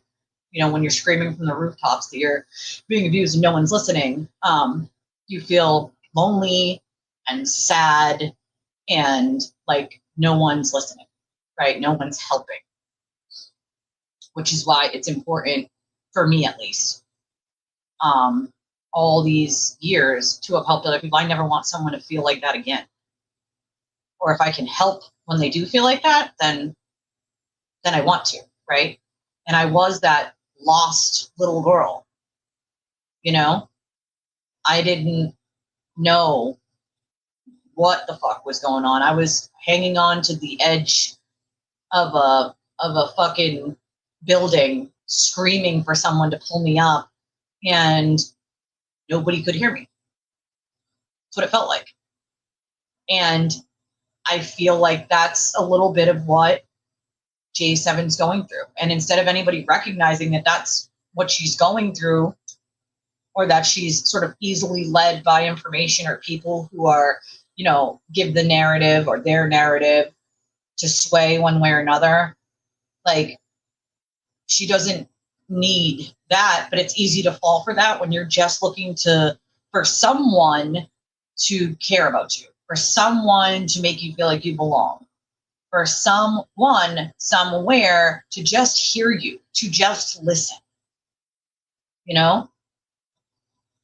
And that was so minute though, Lisa. Like, that was just like, my heart was just like, check in on Lisa and Cannoli. You know, like, those flash floods are fucking scary, dude. You know, I might not have dealt with a flash flood, but I had a fire and that sucked. So I know what that fear feels like in a way, you know, and I just wanted to check in on you guys and make sure you guys are all right. Like, it made I'm a mom, dude, you know, and like, I'm very much a mom of my community. So like, my brain needed to know if you were okay, or I was just going to worry anyway, you know? So it's just, it drew in people, but I feel like it also hurt a lot of people, you know? Hi, Patricia. And that's the thing. You don't have to be a fan of the individuals involved, but you can just see the worst of humanity displayed right in front of you. And it's just like gross, you know, like gross. And I think she must be very misled when it comes to Meredith. And that's just sad, you know, and maybe in the future she can revisit some of the comments she's made and revisit what she thinks she knows and compare it to the actual truth and the receipts of the matter. And I think she'll find that she'll realize she was wrong, you know. I'll tell you this, though. A lot of people sort of take the threats of unaliving oneself and say, oh, that's attention seeking, because they're saying it out loud. But I can tell you over the many years of doing the suicide walk, I've heard from so many families whose loved ones did, in fact, make those threats out loud very publicly many, many times before they ever did. And people sort of just, you know, said, oh, well, they're just using it as a manipulation tactic. They're just, so you never know. You don't know. You just don't know. Many families would say, well, I thought the same thing and I didn't see the signs and now that person's gone, right? And so you just don't know. You just don't know. Some people never say it until they do it. Some people are very public about the fact that they want to harm themselves, and then they might say it a billion times before they actually ever follow through. But it's a scream, it's a cry for help regardless. You know? It's a cry for help regardless. And someone didn't think that maybe she just needs just a little guidance, you know, like not everyone's cut out for doing basic therapy where the therapist is like, Mara, how do you feel about that? That was never helpful to me. I now do cognitive behavioral therapy with my therapist, and I've been doing it for years, and it definitely helps way better. And my therapist is not one of those people who are like, Mara, how do you feel about that? Right? She has real solutions to things, real things I can try to see if it works. And not everything is going to work for everyone, right? I feel like she's devoid of a lot, you know? I feel like Ethel's devoid of a lot. Empathy being one of those things, you know? And regardless of whether it's right, right? If it's right, it's right. If it's wrong, it's wrong. I don't have to like the person or like the people to know when something is wrong, right? Like there are plenty of people that I have stuck up for when something's wrong and said, whoa, that is not a thing. That is not okay. We're not doing that.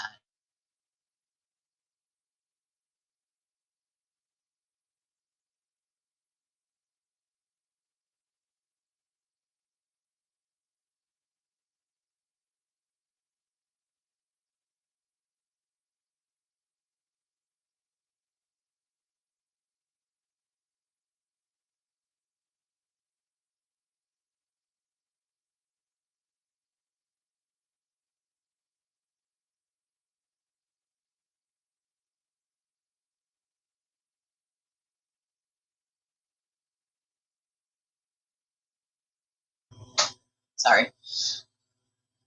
Damn interruption. But see that? You can mute yourself, right? And when your family comes in and they need something from you or they want something, you just mute yourself like I do. It's not that hard, Ethel, you know? Maybe it is to fit into the cool crowd, but here's a fun fact. There's not really a cool crowd. There's people who are louder than others that make themselves want to be the cool crowd. It doesn't actually make them the cool crowd. See, that's the difference, you know? There is a lot going on, Patricia. A lot. Somebody want to give her the short version? We want to give Patricia the short version of what we're talking about. You know, there is a big difference between, you know, setting boundaries and then handling it like that. Like, you know, it's wild. And maybe that's her gig. Maybe she's using her as a personal ATM. I don't fucking really know. You know, I mean, she doesn't have to give me a single penny to talk, you know, or for me to give her some tips and tricks on how to deal with some of this shit, you know? I mean, she's never going to take accountability, just like Aiden doesn't take accountability. I don't know. That's a good question. I'm not really sure. She shouldn't have to pay for friendships though, you know? Like people say that fucking Nan was doing that. It's like, no, she doesn't have to. She doesn't have to pay for friendships. I'll be your friend regardless. Like, regardless. I am friends with many, many people that start watching me, and some of them don't have the money to send, and that's okay, right? I'm not going to not be their friend because they don't have the money. Like, that's still going to talk to them, right? Like, if they call, I'm still going to answer, right? Like, weird. I mean, I agree in a way. I don't know, obviously, the full sort of thing of that. Like, do I think Baker's being 100% honest about the way all that went down? Absolutely fucking not. I do not think he's being 100% honest. So I try not to sort of speak on like how they stopped talking, because none of us really know, because I don't believe he's being honest either. But I know that with him, he relies on the sewer turtle cult and the sewer turtle cult other creators to sort of back him regardless if he's right or not. And so not everyone, when you're dealing with having to deal with that, it's a lot to handle, you know? And so there's a lot of things that I sort of know about that happen behind closed doors that not everybody's going to get either, which I totally understand, you know? I feel like that is her guiding philosophy, is like, does this make me money? Not everything has to be about, does this make me money? I mean, look at my stream right now. Does it look like I'm getting a ton of donations? There's fucking 561 people watching, 454 on X. I'm not raking in the cash on this stream. I actually haven't even checked yet to see if there's anything, but I highly doubt it, because I feel like my phone would have lit up, right? Like, and it's just wild to me. Like, if that's your philosophy and how you deal with everything, like, kind of weird, you know? Like, kind of fucking weird. Kind of fucking weird. I don't know. It just doesn't sit right with me as a human being, you know? It just really doesn't. She is a person who was friends, or is supposedly friends with, what's her face? Ethel there. I do have one. I do have one donation. Let's see. I have one for 15 bucks. It says, for your kindness towards other is always recognized. Thank you. I appreciate that. I'm not going to read your real name, because we don't do that here. We don't need other people to know it. But I appreciate you. That's a very nice message. Thank you. Thank you. Thank you. Thank you, darling.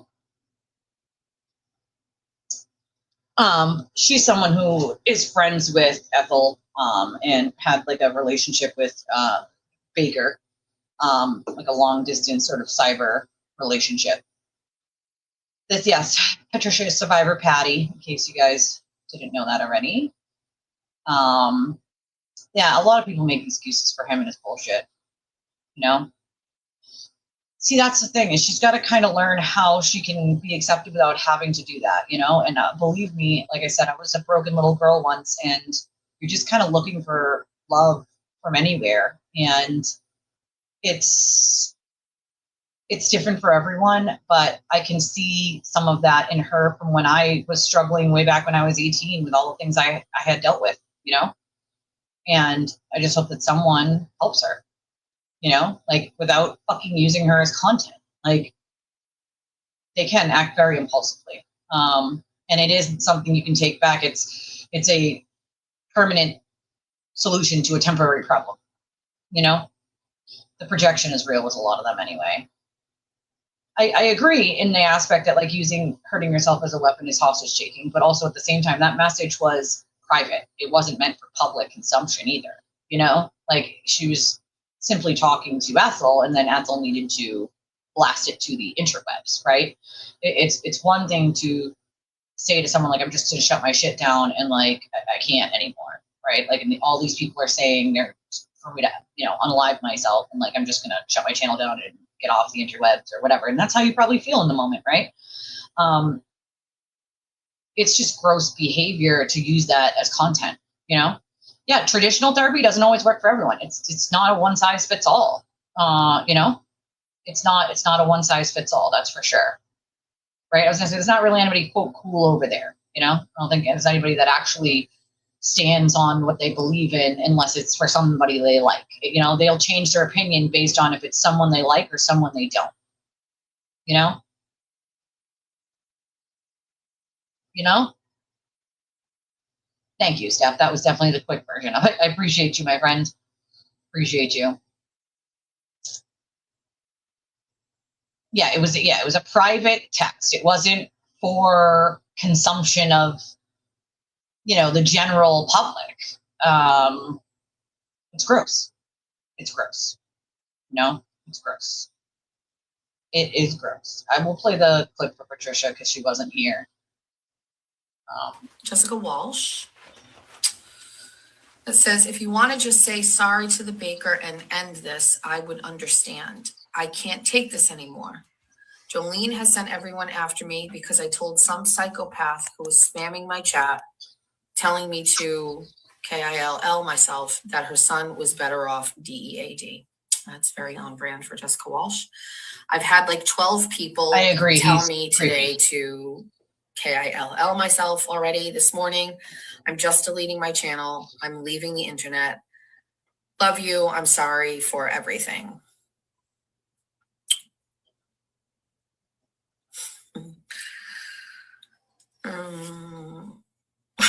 Why is this funny? I'm not understanding.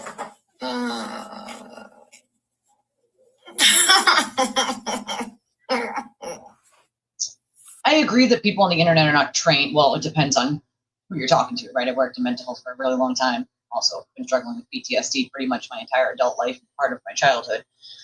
But what I will say is therapy and meds don't always do it, right? PTSD is not curable. It's not something that can be cured. I'll live with it for the rest of my life and the effects of it for the rest of my life. It's about sort of managing your feelings and the emotions over what your brain automatically tells you to do and what you're used to doing. If you're always in fight or flight, your brain automatically tells you to do things that like are sort of that are not normal because you're so used to being in fight or flight mode that like your brain's like, no, like this is what you're going to do.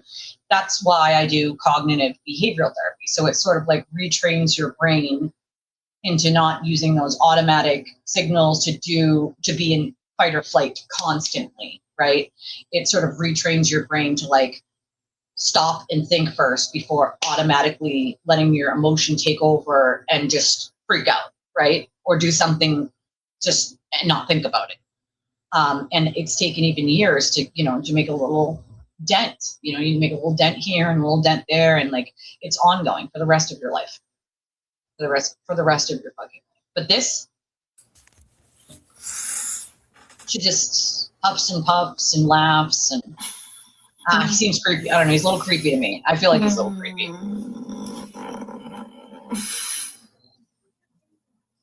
Yeah, I mean, that is, yeah, blaming Jolene is really not going to help the scenario. It's wild, and Space Ghost is right. Like in your worst of dealing with shit is when you really figure out who gives a fuck and who doesn't. I'll tell you that for a fact. Like I might not put everything, out there that I'm dealing with at the moment. Even Jesse knows like 90% of it, but I don't tell everyone everything, right? Like I do, I'm a semi-private person enough to want to, keep some things private, right? But they're not things that like I would have to keep private. But I like to sort of share because I know what it's like to be able to connect with someone dealing with something similar. And it means the world to be able to connect and talk to someone who's dealing with something similar. It actually does help the other person dealing with it. Even my daughter, like there's less than 200 people on planet Earth that have her disease. Not in the United States, but on planet Earth. Just to connect with one other person with her disease. For one other person on the earth to talk to about her disease, her very rare disease, is important, right? It's someone who actually understands, that you feel like actually understands what you're dealing with, what you're going through, right?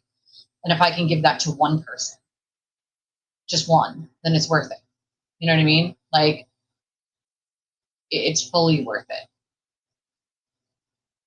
There's no excuse for being a shit person. And I also have to agree with Justice too when she says like, worried about our kids and being able to like feel empathy.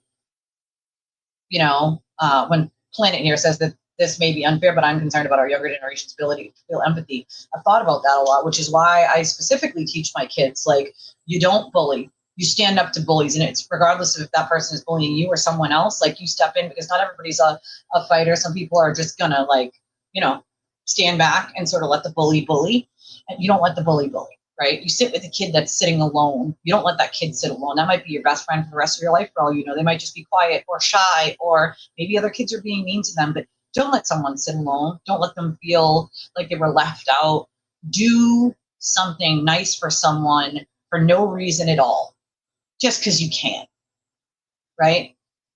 These are things that I sort of hammer into my children's brains and have their entire lives, because it's important to me for them to try to make the world a better place when I'm no longer in it.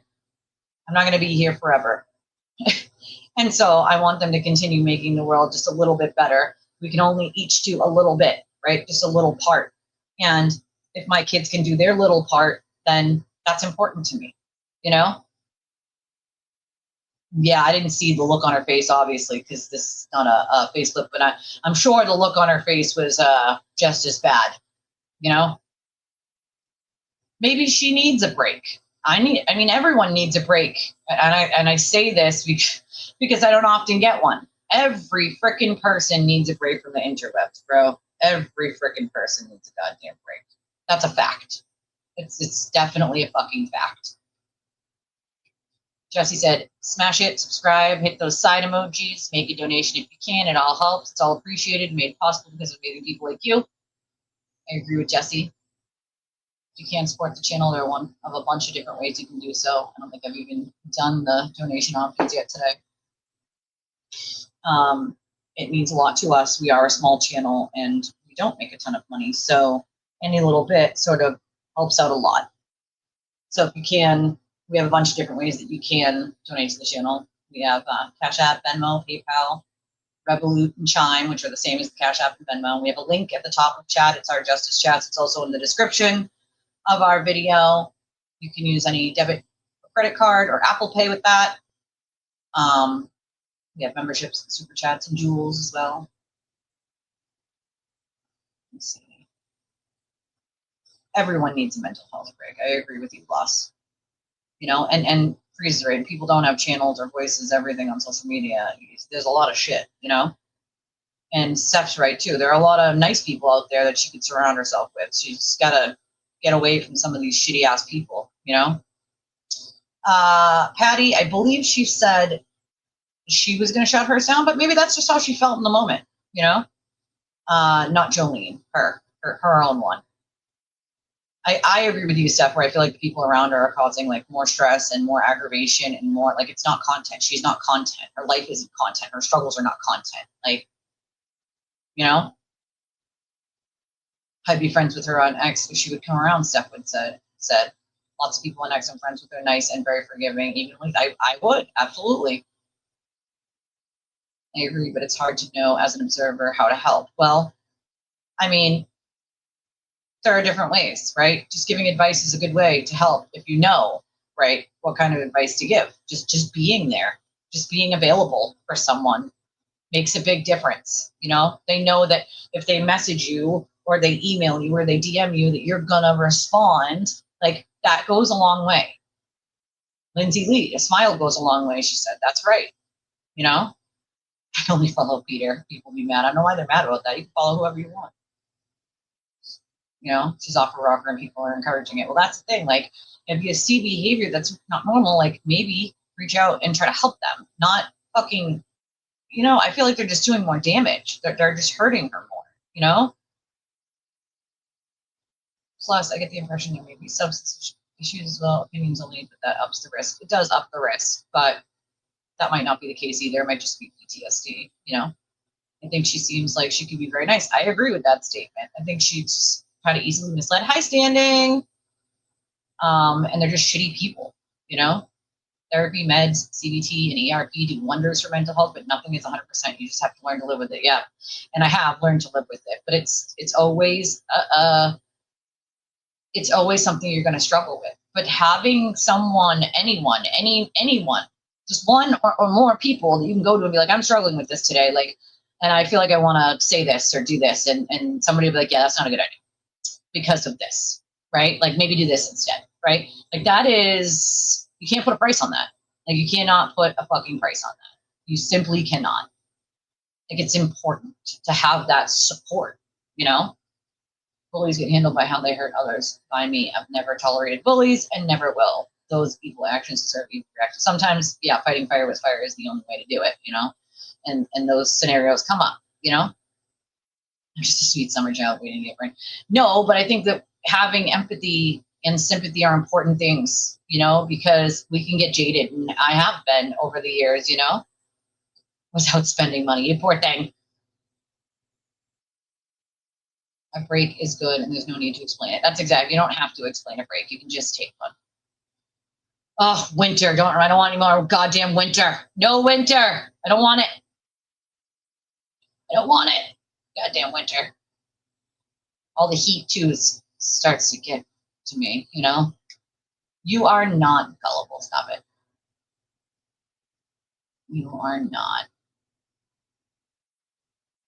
Some people are not looking for advice, they're looking for acknowledgement. But even that, just acknowledging that they are them and they are, you know, they're okay to not be like, I feel like some of the behavior in that world has been like normalized as like, this is okay because these people are doing it and the content creators are doing it. So why shouldn't everyone else do it? And that's not normal either. You know, I'm a very loving, hateful person. No, you're not, girl. I'm a firm believer that what you put out in the world will come back to you. I mean, I believe that too. Karma is a thing. Like you put bad karma out there, bad karma comes back. You put good karma out and good karma comes back. Like you have to know that. It is part of the universe. It's going to course correct, right? Like you put out kindness, you get kindness. You put out shitty shit, you get shitty shit. But I also think that some people are so fucking lost that like they don't know how to get back to themselves. They don't know how to back to. I had to re-find myself back then. I had to relearn the things that I liked and didn't like, and not because my abuser wanted me to like or not like them, but because I liked or didn't like them, right? And you kind of have to, it's literally like refinding yourself again, you know? I am also a Sagittarius standing. That's me too. I am a Sag, you know? Ooh, we got lots of Sages here. No, you can never force people. Nobody knows what's going on in someone's life, ever. And that's kind of part of my point. You're a Sag too, Lindsay? Look we got so many of you. So many of you. My house, all of my children, okay, so 2 of my children are Sagittarius, and 1 of them is a Scorpio, and Dad is a Scorpio. So we have 2 Scorpios and 3 Sagittariuses. Yeah, it's a lot. That's a lot. We got a lot, you know? A lot. Okay. Let's see.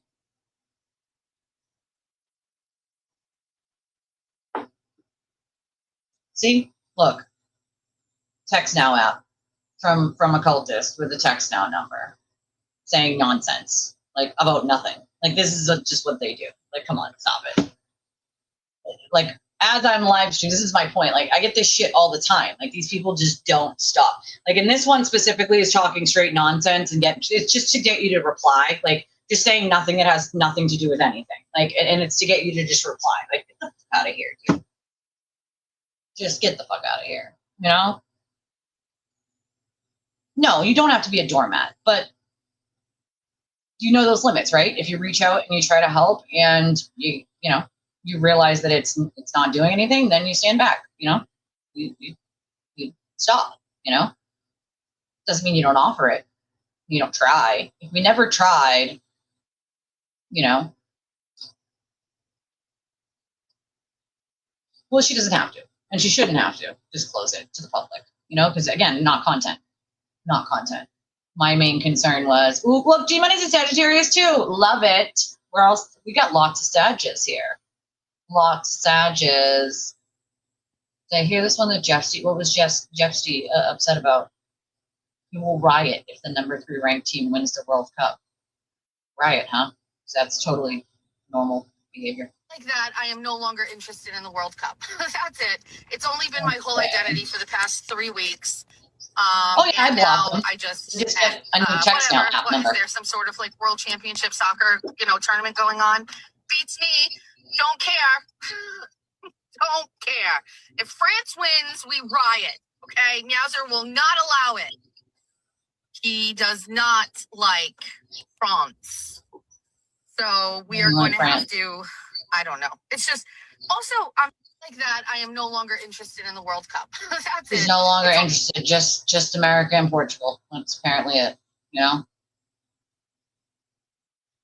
It's probably what happened. She had to read that one, but like, why read that one of all the ones? Read it first and ask. Like, can I read this all? You don't just fucking do that. Like, no. I know we have some cancers here. I know some people are cancer here.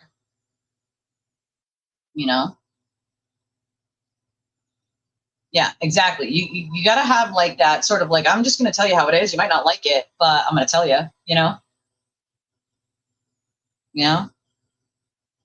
that's just sad. That's just sad.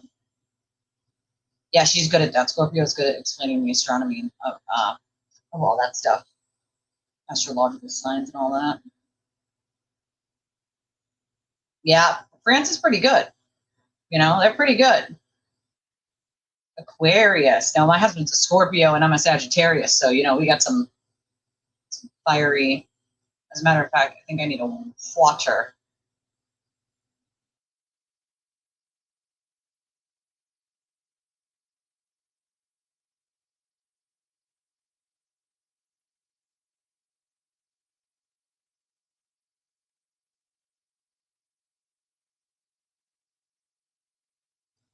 I need the room service guy to bring me some water.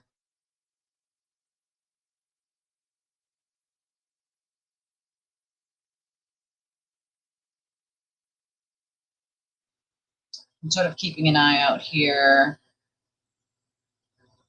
If you're not following the Russ trial at the Russ trial, you should be if you're on Twitter, okay? The Russ trial account is run by a attorney that I would say has some pretty good ethics. Doesn't just side with one side because like they like it. They were very they put out a lot of court documents. Freeze, this might be of importance to you. You love court documents, and Russ Trial often puts out many documents for many different cases, and has great analysis. So if I were you, so the Russ Trial put this one out 18 hours ago, says, I'd like to point out that Chris Matai omitted Bradel and Vetero in his email to Godet's clerk on 7/1. See exhibits to plaintiff EM in the defamation case. The two are included with Aiden's Prince LaBelle counsel up to this point in the exhibits. Why Bradel and Vetero are not included? Well, I'm guessing because his other attorney was, right? No, he didn't. Why didn't he tell me that when I texted him earlier? What? He didn't. Shut the fuck up. That is wild. I mean, I don't have a car, so not like anybody's going to put an air tag on me, but like, what? Oh, you need to get on Twitter if you want to read all them court docs. I'm never going to be able to pull up all the ones that Russ Trial has up, but they do a lot of the court docs. Like, what, dude? He found a fucking air tag on his car? Like, what?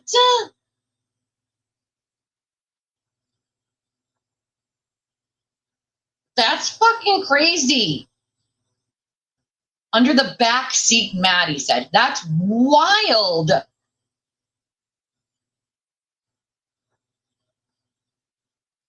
What the fuck, dude? That is fucking wild.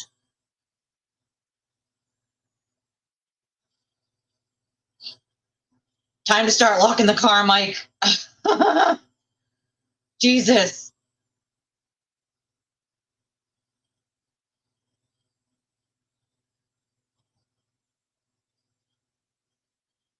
I'm guessing it was probably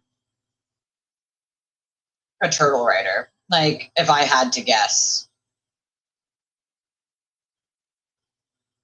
If I had to guess, that's what I would guess. No doubt. He said under the backseat mat. Because he doesn't usually lock it. He lives in a good area. You know what I mean? So he doesn't usually lock it. I was like, well, now it's time to lock it, I guess. Oh, that's fucking crazy. Like, oh my God, it's been there for months. Oh my God. Oh my fucking God. What the fuck?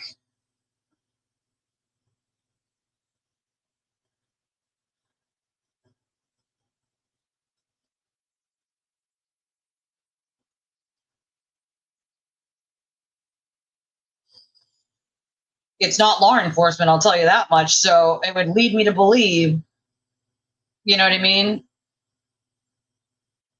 It's him or an associate.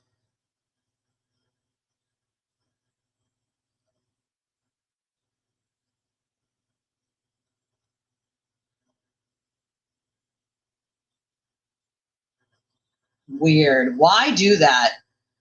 You know what I mean? That's fucking crazy. I'm glad you said something, G-Money, because I did not know that he found that. That is fucking frightening. Like, that is frightening. Imagine, like, somebody is, like, air tagging your fucking car. Like, what, dude? That is wild as hell. Like, that, I mean, if I had to guess, yeah, I would say turtle rider, if I had to guess. You know, what kind of unhinged lunatic does that shit? It's not law enforcement, so they don't use air tags. So they have more inconspicuous devices that they use. They don't use air tags.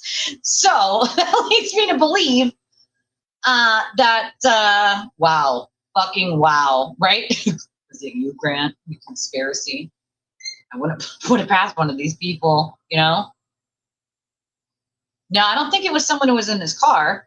Doesn't usually have anybody in his car other than, you know, probably his dogs, I'm guessing.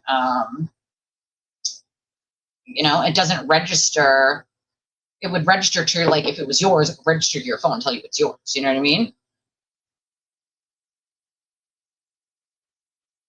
Yeah, definitely can't be.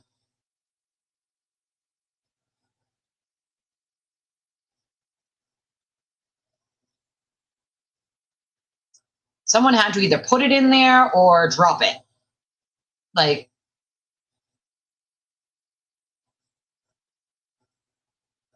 so if you don't have anyone in your backseat other than your animals, then obviously someone put it there. You know what I mean?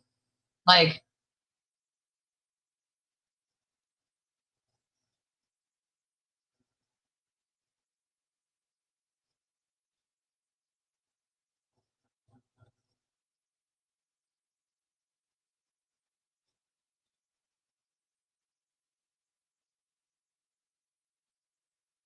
I would have to assume it would be a turtle rider. You know, under the backseat mat, like, damn. Well, the cops use something different, so that's not, you know what I mean? So it's got to be a person, you know? Wow. Twitter is a hard place to find things now. After Elon took over, you can't just search what you're looking for, unfortunately. You just can't. Now you have to actually, like, go and get someone to tell you where it is, because you can't just search terms and then it will show all the tweets with that term in it. It used to do that. Now it only shows some things with that term in it, which really fucking pisses me off. I like the way it worked before. You could find literally any tweet with that word in it. But after Elon took it, it doesn't work like that. You know, a lot of people don't in areas that they live in because they know it's safe. You know, he knows it's been there for months because the first, like, notification he got of it was like a while back, but didn't find it. You know what I mean? So, right, like a Tom CPU method.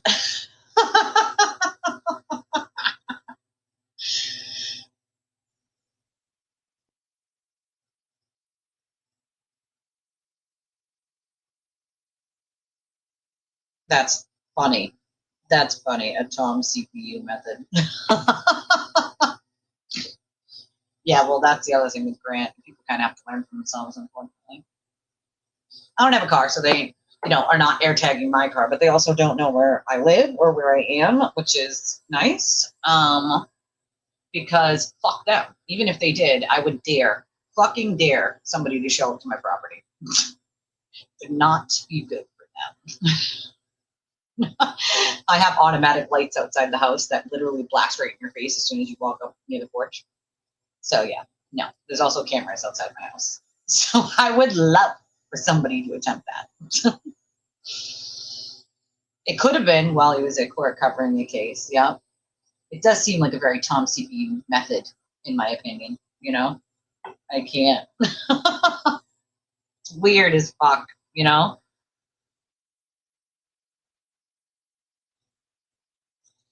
Aiden's not well liked in places. Let's just put it that way.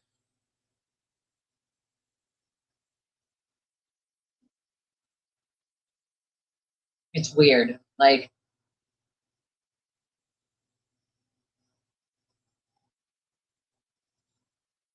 weird. Weird.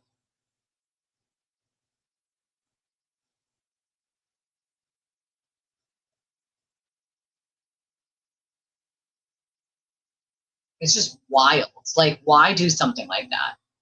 Yeah, that for real, for totally real. Weird. So weird. Another person commented that Sewer Turtle and Richie talked about doing that in a text. It wouldn't surprise me, but also after like, I think it was months back, Aiden was like threatening to go by like where fucking Mike lived and shit. Like, not that he definitely would have, You're so silly. You're so silly. I mean, there's a lot in his phone extraction. I haven't even got to that part yet. There is a lot. Again, that shit is fucking like almost 100,000 pages. Like not quite 100,000, but like close, 20,000 off ish. 82, I think it is, or 83,000 pages. Like it's a lot. It's a lot. I haven't gotten to that part probably yet. I kind of skip around in it, but I still haven't gotten through the whole thing because that's how much there is. It's wild. It's fucking wild. Oh my God, I did see the clip of JFK though saying something about the baker. I didn't see that clip, Sarah. Someone's gonna have to send me that clip because I didn't see that clip. I did see the clip about him saying something about the baker. I would think first thought would be personal too, but if you don't really have people in your car and it's not yours or your spouse's, then whose is it? You know what I mean? Like, whose is it at that point? Like, yeah, I have cameras outside my house. Yeah, listen, I don't think it's good for anybody's mental health or wellness sometimes if you follow certain accounts. But I have blocked all the shitty accounts, and so all I follow now is like the ones I want to, Yeah, oh, that video that he made, that was a horrible one, sharing that was a shitty, creepy fucking video, you guys missed me. You are my child. You're going to have to fight your sister, okay? Because your sister said they're her fans, all right? They love her.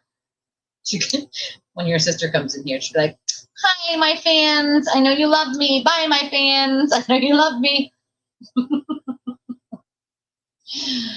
I mean, probably. It should be, right? It's your private property, right?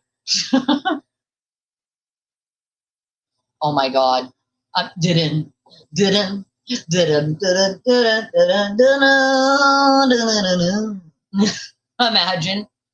Tom CPU, the Big Panther.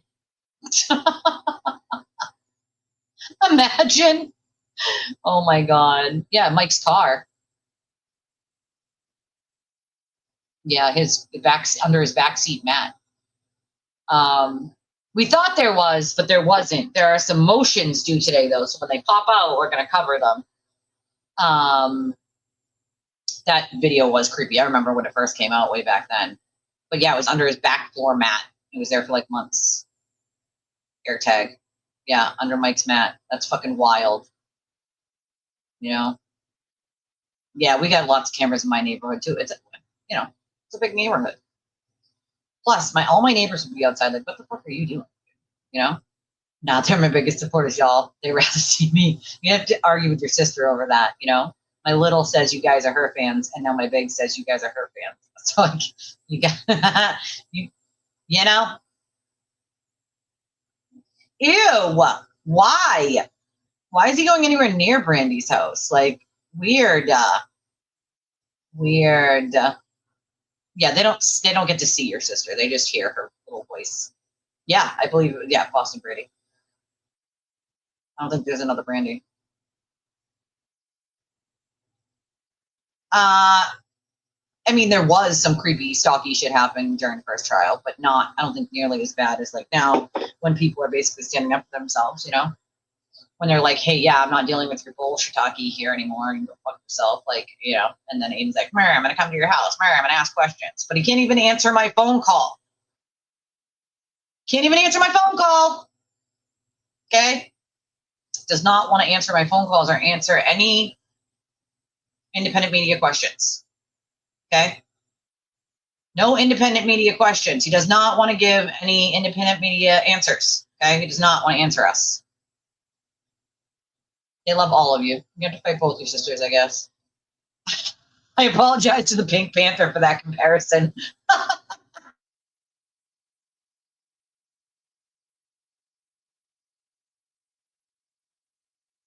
Her fans. She said they're her fans. They're my fans. That's what I said. She said they're hers. Mm-hmm. Oh. I'm the only one. You're the only one. Fashionista. Fashion.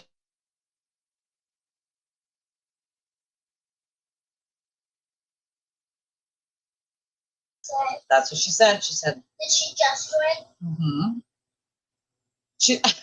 She knew. She was on the phone with her sister.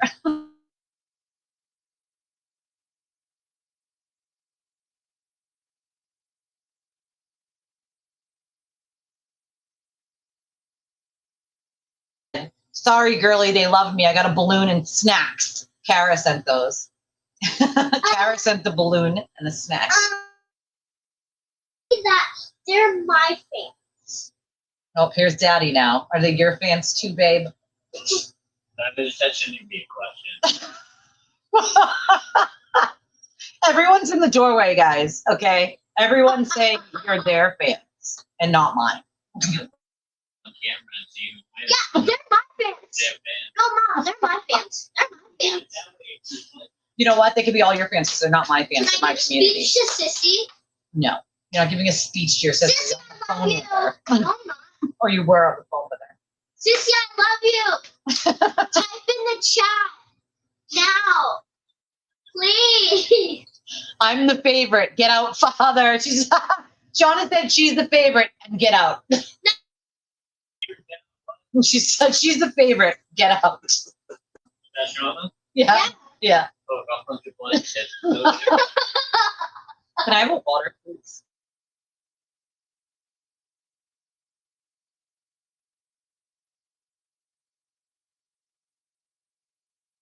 Thank you, thank you. Look at that outfit Sissy picked out. Oh, Sissy picked it on the phone? Shout out to my sister for this cute clocket outfit. Gorgeous. Yeah. A wild husband just appeared. Gotta catch them all like they're Pokemon. Pokemon. Yeah, I think she's a little too young for Jaws. Although we do like Shark Week. Although we don't get cable, we do like find the clips and stuff of Shark Week. We like Shark Week. Yeehaw! Shauna can finish that in the chat.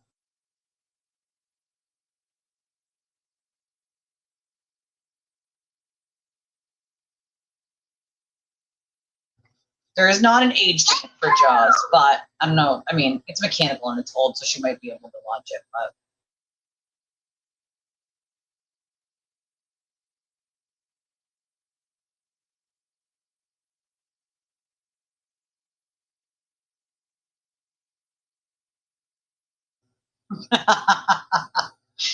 yeehaw, bitches is our unofficial hospital mantra. Okay? Say yeehaw, bitches. Whoever has the fans has to buy our dinner, right? Who's gonna buy my dinner? I'm fucking starving already. It's a wild husband. Today's his day off, so we get room service today. Team Mini. You did pick her outfit today. She's very proud that you picked her outfit today, by the way. Get out, father. Get out, father. Dad's like, hey, what'd she say? And she's like, what'd she say? Gosh dang, daughter.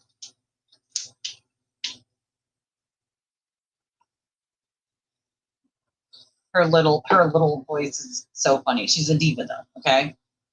She did get a balloon. Shauna did get a balloon, and we shout out Kara for that. My friend Kara was kind enough, and most of you know her from Aiden trying to shit on her and him audio recording her and her begging to be left the fuck alone after him, calling her. Now, mind you, she had been away from him for years, like no reason for him to call her. But of course, he wanted her to like disparage people like me online that he doesn't like, and she said no, and so he wouldn't leave her alone. And so that famous audio of the woman asking to be left alone, begging to be left alone, is his ex Kara, who is a wonderful person, a good friend of mine. She came to Saga last year with us. And she sent over a balloon and some snacks through the hospital to my daughter's room while we were there, which was very nice of her. I don't think any of my chillins mess around, They're just mummy's babies forever. My oldest will not, pull any punches now that she's here. She loves the snuggles with mom, and I love the snuggles with my baby. My baby until the end of time. Don't let her watch The Exorcist. I would never let her watch The Exorcist. She's definitely too young for that. That's because Nan is super nice to everyone. And so I did get 15 already. It's a start towards something, She's so funny on the phone when I'm on the phone with Jessie in the morning. She's so funny. She's so funny. Cujo. Oh, yes. Exorcist was definitely terrifying back in the day. I love the duck with the beard. The duck was amazing. I love the duck. Love the duck. I punched my phone listening to him play that.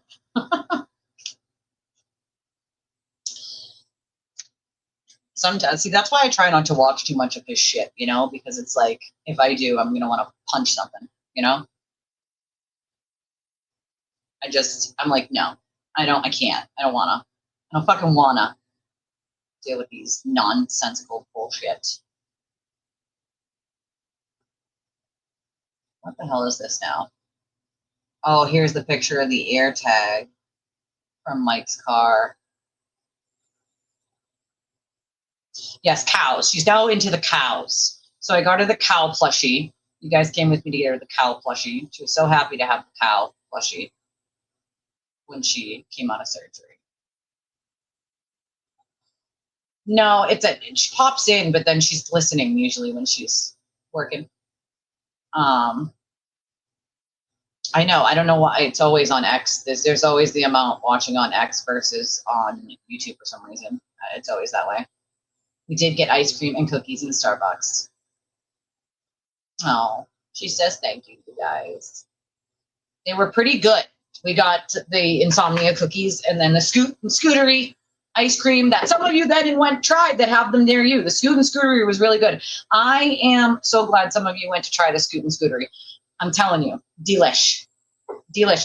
Way too much. The portions are huge, and we thought we were getting small ones, and then we got these huge giant ones, and I was like, can't eat all this. Cannot. Oh yeah, the first 48 is kind of like, yeah, that is, yes. Yes, it does. It was like a 870 total, I believe. She is very smart. Mushroom. She sees all of you, but usually she's listening and not always in chat for chatting.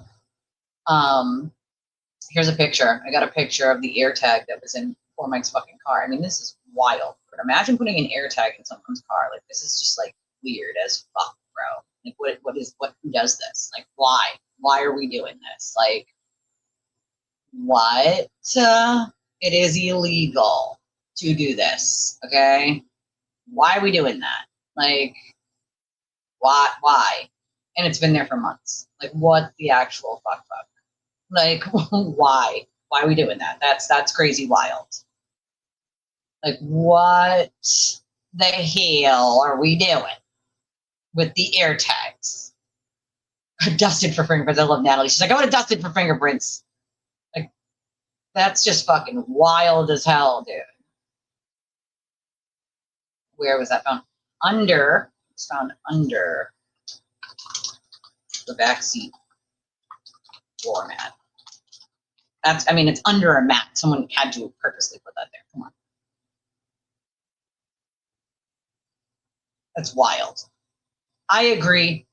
It's got to be one or the other. That's my take on it, at least my opinion. It's been there. How do I know it's been there for months? Because Mike said the first notification he got of an air tag was a few months ago. But you didn't find it. So just kind of assume maybe it's a car near you, next to you. I don't know. Like, you know what I mean? Like, but couldn't find it. You know, that's the other thing. Maybe it was there. And that was sort of back when Aiden was like, I'm going to show up to where you live. Turn away. You know, so you never know. Like, it's not out of par for some of these people to do some wild shit like that. It is it is absolutely a crime. Yep. Oh my God, Lucy Lawless, Xena. She was the Xena lady. Xena. I used to love Xena and Hercules. Remember those shows back when we were? I remember those. Totally not off topic. We just do random topics here all the time. I just talk about random shit constantly. It's totally okay. It's acceptable. Wait, what's this? Use someone and screwed him over. Oh, this is the lucky thing that I played yesterday. Yes, he did use someone to screw him over. Only Boston Fire Department has been called to remove a traffic cone on the Samuel Adams statue in Faneuil Hall. One of the Scots is still around. I love it. It was found under Mike's floor mat in his back seat. Mike is from the Young Jerks. It's supposed to notify you if it's not yours and it's following you. And so it did, but they never found it until now. So, Xena Warrior Princess. Yeah, right? Wiretapping and air tags. I don't know. A lot probably is next. A lot of these people are just like, it's wild. Okay. Karen Reid filed 2 separate emergency motions to correct the record, and each one relied on different tweets. Think about that. Of the attorneys and people that there that day that had to sign affidavits, Karen and her team were the only ones combing through Twitter, collecting posts and filing emergency motions, asking the court to correct the record based on social media.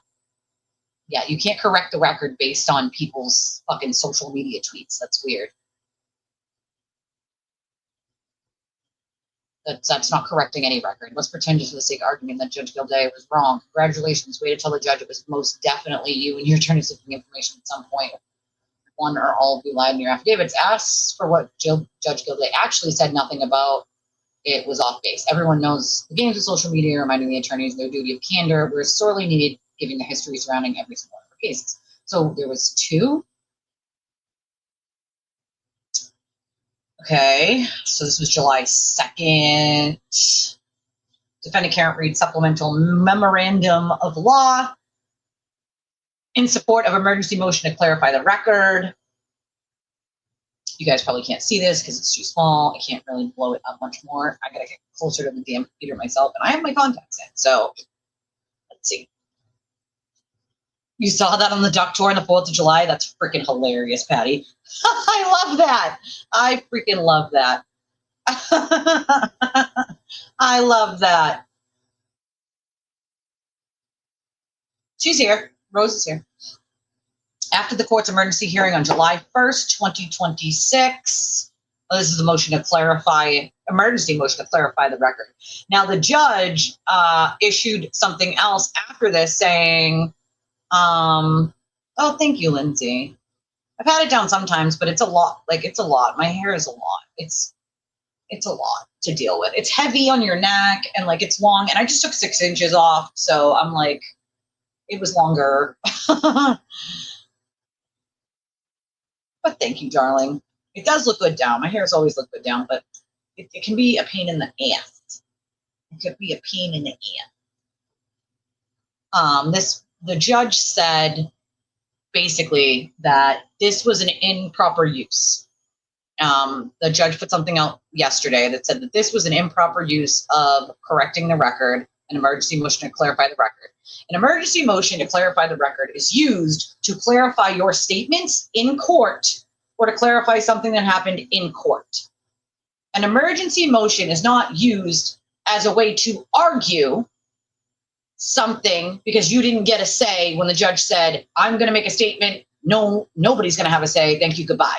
And so Karen's attorneys misused the emergency motion to clarify the record as a way to give a rebuttal to what the judge was saying. The judge doesn't need a rebuttal. The judge didn't want a rebuttal. And so the judge yesterday put out another thing and said, you misused the emergency motion to clarify the record twice in the last 2 days. These are used to clarify statements made in court or clarify things that happen in court. They are not used for you to say on the record what you want to say and make a statement so that you rile up social media, which is exactly what I told you not to do, right? I've docketed this one, but going further, these will not be docketed again.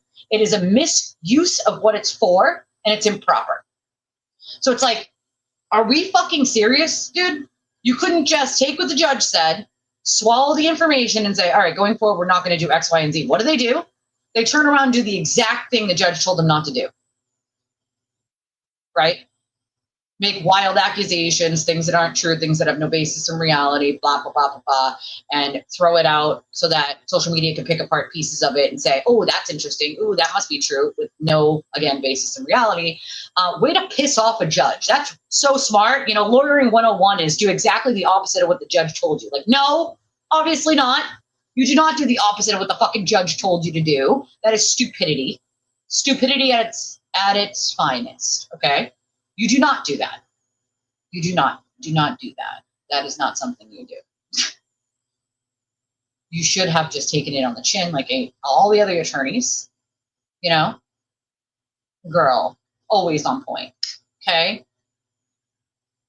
Right? It is going to be a little wild because the judge, I feel like, is going to give another hammer. And he's going to put mark my words. If these attorneys do not come to an agreement, which I do not think they will, at least Karen's attorneys, I don't think they will, on not leaking information and not doing this shit, the judge is going to put an order in because he has wide discretion to do so. And the first person to break that is not going to be happy.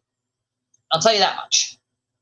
So I'll read it, but just know that the judge made an order on this after and said this is a complete misuse of what an emergency motion to clarify the record is for. Yep, he told them to agree or he will. And I guarantee you, he will. He will. So they have 2 days to figure it out, or the judge is going to put an order in. Judge Gilday is not fucking around anymore. Says this after the court's emergency hearing on July 1st and after filing her emergency motion to clarify the record the same day, defendant Karen Reed has become aware that the ex post that the court cited as the only evidence that its impoundment order had been violated was actually posted before the relevant June 8th, 2026 filing by third party Michael Proctor. No. The court stated at hearing that Proctor's counsel sent the relevant pleading and exhibits to the court and counsel at 2:22 p.m. on June 8th, and that the ex post in question was created exactly 30 minutes after the email to counsel of record and contained information similar to the information contained in Proctor's filing. That is incorrect. Imagine telling a judge that he's incorrect. Let me also just throw out there, a judge does not have to publicly tell everyone what the evidence is that he has that this leaked. He does not have to do that. The court has no obligation, nor does the judge have an obligation to fulfill people's need or want to know what evidence the judge possesses of these things happening, right? He doesn't have to do that, right? The judge, and that's the thing though, the judge doesn't have to be specific. And he probably wasn't on purpose because this just shows the judge exactly what they're willing to do. This is like, are you trying to like sink your own ship here? Like, Because this is dumb. This is fucking stupidity right here. Like, this is awfully fucking dumb to do. If you're dealing with a case like this, don't do this. Don't ever do this. Fun fact, don't do this. Like, take the advice. Don't fucking do this, okay? It's not going to end well for you. Well, that's the other thing, is it's to suggest the judge is so corrupt because he put the hammer down on them doing shit like this. And it's like, bro, no, what they're doing is improper. And the judge is supposed to tell you to stop doing it. They're supposed to.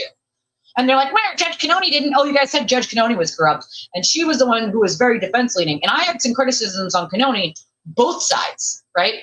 I had serious criticisms of that judge on both sides of the case. And imagine, though, like, you're trying to win a case while, well, it's her attorneys. It's her. This is her. So it's like, they can speculate, though. That's the thing, is the court's job isn't to appease the public. It's not their job. Their job is not to appease the public and give the public the information they want to know. That's not the court's job. And that's the whole point of the judges. It's not the court's job to feed the machine, right? Our job is to deal with it here in the courtroom and not give information like this, not put things in filings that are of fact, that are not factual, right? To not put things in filings that are pure speculation and innuendo or assuming. And what Reed's attorneys here are assuming. They're assuming that there is not another X account or an X posting, which there was, and they're trying to point to only one account, and it was done after, and it's like, nope, that's not the one the judge was referring to or meant. So what the fuck are you doing? Like, this, don't do this. Don't do this. It makes you look stupid. Don't do this. Oh yeah, she helped them out a ton. And that's my point, is like, the criticisms of her is amazing to me because no other judge would have leaned into the defense and gave them as much as Cannoni would have. I tell you right now, there is no other judge that I know of in Massachusetts that would have let Marie Russell testify. She was not an expert of anything at all. If just reading things and being interested in them made you a fucking expert, we would all be an expert of something. Okay? We would all be an expert of something. No other judge would have given her that. And as a matter of fact, ARCA, in all of its glory that people love so much, would not have been allowed to testify with another judge because improper things were done in that scenario. And now we got a credibility issue. And no other judge would have allowed them to testify after that debacle. She gifted that to them. Okay? So I don't know why, you know. Yeah, she was a defense attorney. So she was a defense attorney, you know? Aw, look at you. I love you. Love you so much. Well, better or be representing TV in front of Gilday. Probably not. This is out of his depths. It's out of fucking Bradle's depths. You know? I'm sure he's paying them still. Who knows? You know? Who fucking knows? Who fucking knows? My kiddo says, make sure to like and keep the chat rolling if you like to donate. It's so appreciated. It so is.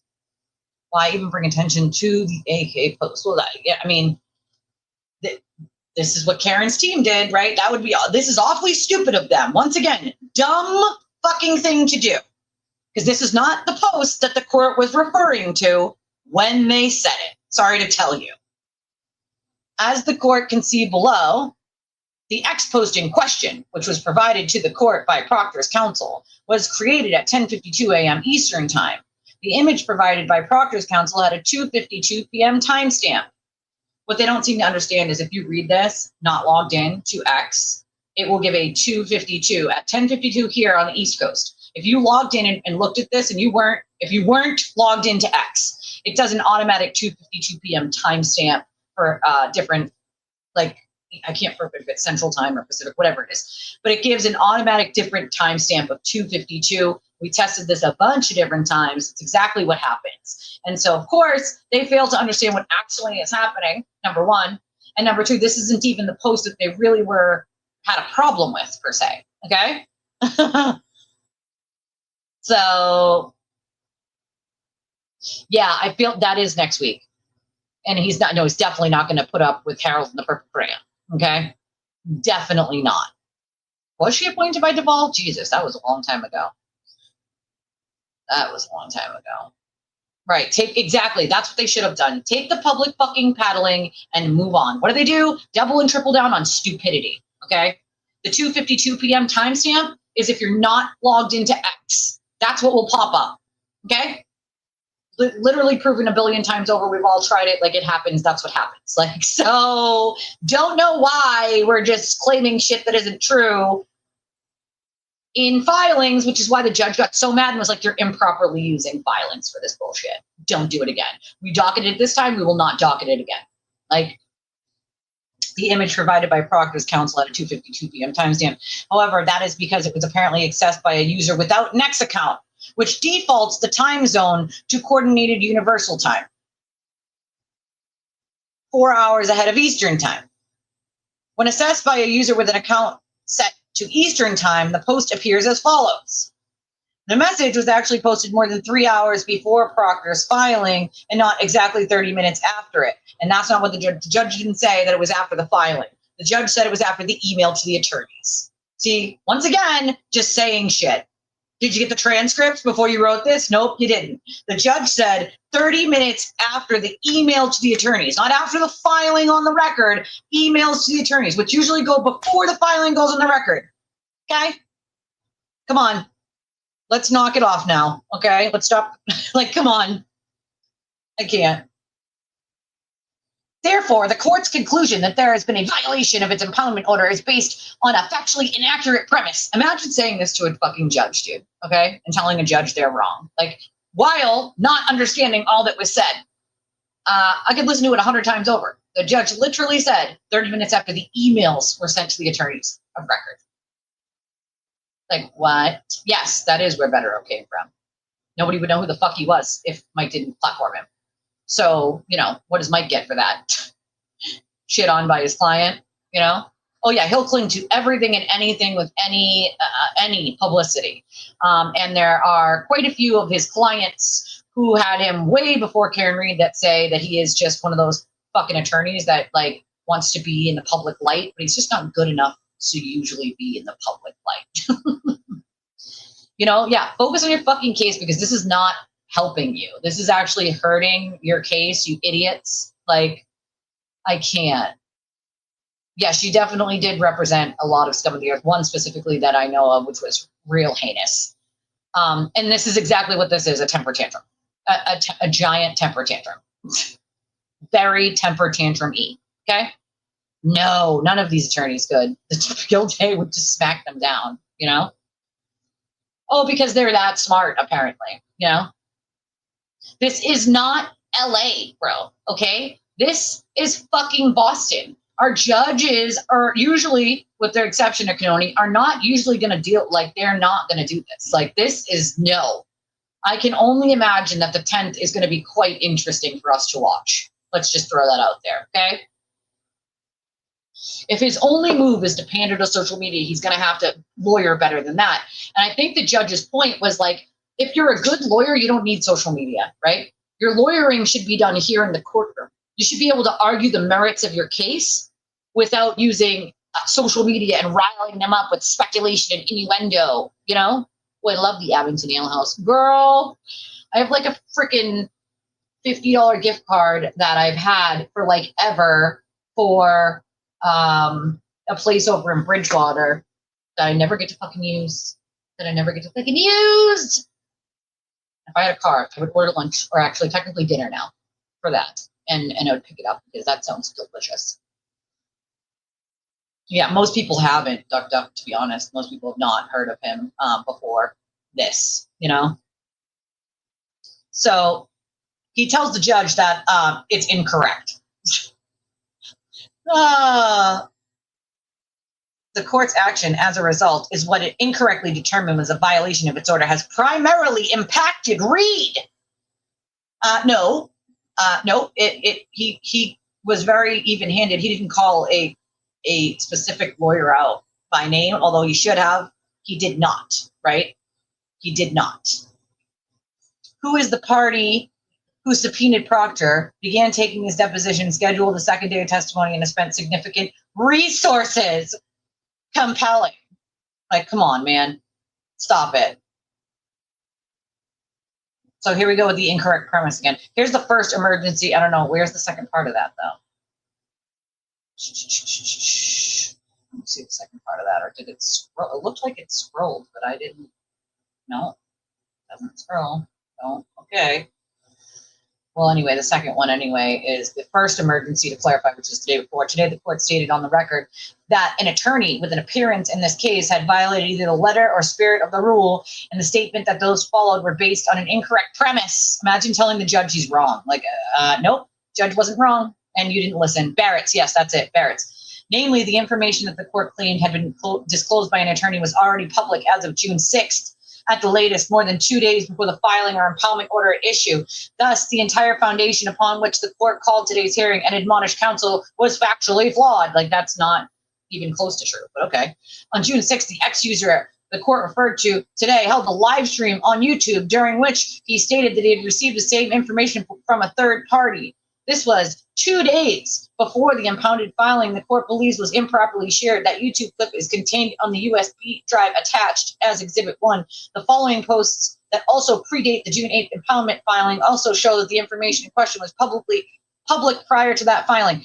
This is not did people not realize the whole point of the judge is like, you guys leaked this fucking information, otherwise it wouldn't be public? Doesn't matter when it was leaked. It was leaked is the point. Like, they're not getting it, bro. They're not fucking getting it. And then you citing Aiden once again, like, how fucking stupid do you have to be, bro? Now let me read to you the judge and his order on all that, okay? Where is it? Hold on. Oh, I gotta go back to this to be able to do it. Had it on her thing yesterday, and I did fucking bookmark it, but I don't know how far down in my bookmarks it is. Let's see. Let's see if I can find it on how far down it is.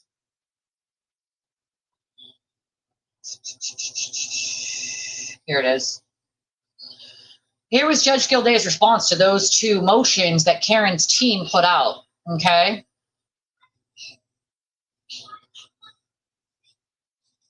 Barrett's place, yeah, that I have to give card to.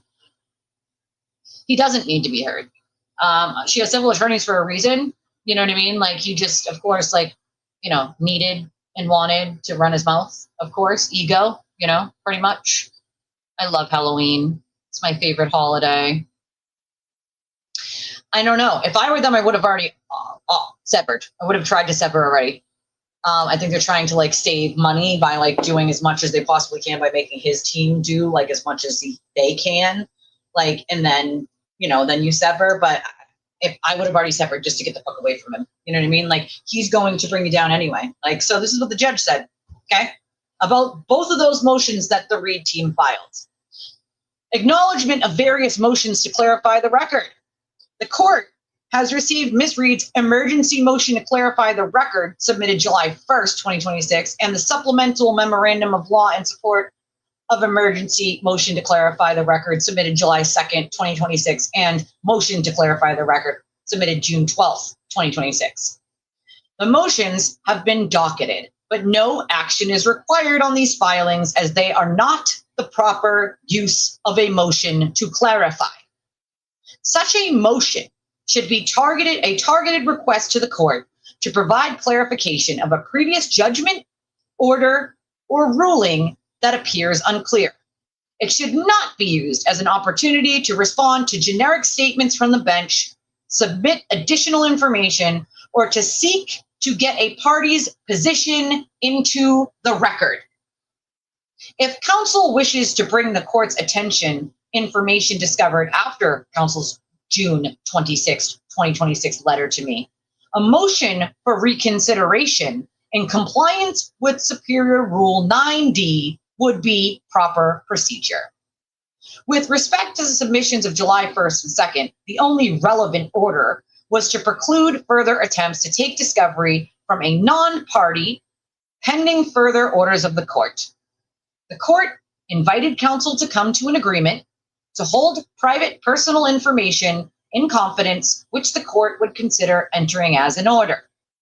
If no such agreement is filed before 4:30 p.m. on July 9th, the court will issue further orders it deems appropriate. Mark Gilday.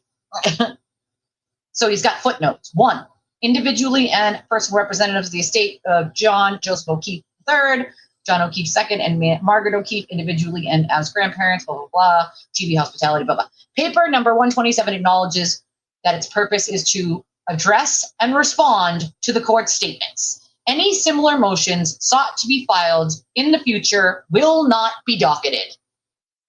Such letter and the June 25th letter from counsel for the non-party are provisionally impounded pending any further hearing on the issues raised therein.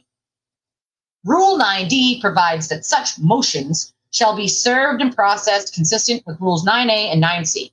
If a motion under Rule 9D is filed, Rule 9C, conferral, would necessarily include the non-party's counsel. I recognize that conferral with the other parties in the case may not be warranted and accept such requirement at the option of Ms. Reed's counsel. Even though I do not consider the issue to be an emergency, I would, as always, accommodate counsel and schedule an expedited hearing on a mutually agreed upon date. So the judge is like, Rule 9D, and I'm not docketing anything else further. If you do this again, it will not be docketed. As he said, any similar motion sought to be filed in the future will not be docketed. That's footnote 4. Will not be docketed. Will not. Judge is like, you're not using this correctly. You're using it wrong. And that's not proper procedure. And we're not fucking doing that, right? Oh, I've gone over this. Yeah, I went over this. So that's the other thing. Someone actually, I saw this today and I bookmarked it because I was like, oh, damn, someone's right. They literally put a clip of me. It's just like she said here, why are people believing that this fundraiser is for justice for John O'Keefe or Karen Reed? It's not. It's only for him and witness intimidation that he caused and harmed innocent people. The turtle is a fraud. And this is me telling people, like, he puts Karen Reed's name in Justice for John O'Keefe in his fucking stupid thing for this goddamn, you know, doing of the fucking whatchamacallit thing he's doing, the 18 holes of golf, and puts those names in it that have nothing to do with anything. $600 for 4 people. Okay, 175 for one person. Okay, for his stupid golf tournament. But this is what he writes on it, and I fucking kid you not. Okay, 2026 Turtle Rider Cup. Okay, justice for John O'Keefe, Karen Reed, and Turtleboy. And let me again make this clear. Nothing that Aiden is doing is, quote, good for Karen or gives justice to John O'Keefe. None of his cases have anything to do with that. So he writes this on his 2026 Turtle Rider Cup flyer thing that he makes, right? Like, come on, man. Okay, but here's the kicker. Monday, August 3rd, 10 a.m., the second annual Turtle Rider Cup will be held at Kettlebrook Golf Club in Paxton. On Monday, the 3rd of August, 2026 at 10 a.m., golfers may arrive to register anywhere from 9 to 9:45. This is a fundraiser for Aiden Kearney's legal fees, which will be used for my criminal and civil cases with the Commonwealth, quote, and the McAlberts, he said. And then he goes on to list the prices. $175 per golfer, $600 per foursome. Includes 18 holes of golf, a cart, a t-shirt, and food afterwards. Okay? None of that goes to Karen Reed or John O'Keefe and has anything to do with Karen Reed or John O'Keefe, but yet he invokes their names. He invokes their fucking names on this. None of what he's doing in that does either of those things. It is only for his defense fees and his civil cases for everyone else to pay for. That's it. That's all it's for. Period. Period. End of story. And I wish people would be smart enough to know that that's what he's doing. Yet there are some people who are dumb enough to be like, this is going to help Karen. This is going to get justice for John O'Keefe because Aiden said so. Like, no, his cases have nothing to do with John O'Keefe and justice for John O'Keefe, and his cases are not, his mouth isn't helping Karen, I'll tell you that much. Like, it's not helping. It's actually a detriment, right? And I don't know why her attorneys have not filed to sever yet, because I would have. I would have. I'll tell you that much. I'm just saying. Somebody posted this yesterday, and they were right to post it, right? Like, why are people believing that it's for justice for John O'Keefe or Karen Reed just because he wrote that in it? It has nothing to do with either of those people, and he makes it clear in the little notes there that, like, oh, in reality, it's only all the money's only going to him. It says that right in the little, thing underneath it, of course, in small letters, right? Like, this money will be going to him and only him. Like, yeah, hashtag Shirley Max. Hashtag Team Shirley Max, for sure. Hashtag Team Shirley Max, motherfuckers. Like, what's happening? What are we doing it? Like, what? Okay? What? The fuck? Like, what the fuck are we doing? I can't. I literally can't. I can't. Can you please go back? Can you please go back? He can't go back. He's gonna, but he can't. Can you please go back? Can you please go back? Yeah. Can you please go back? Can you please go back? It's never not fucking funny. I can't go back! I can't go back! I can't go back! These idiots will buy anything I sell. Daily Turtle Dandies. What we got?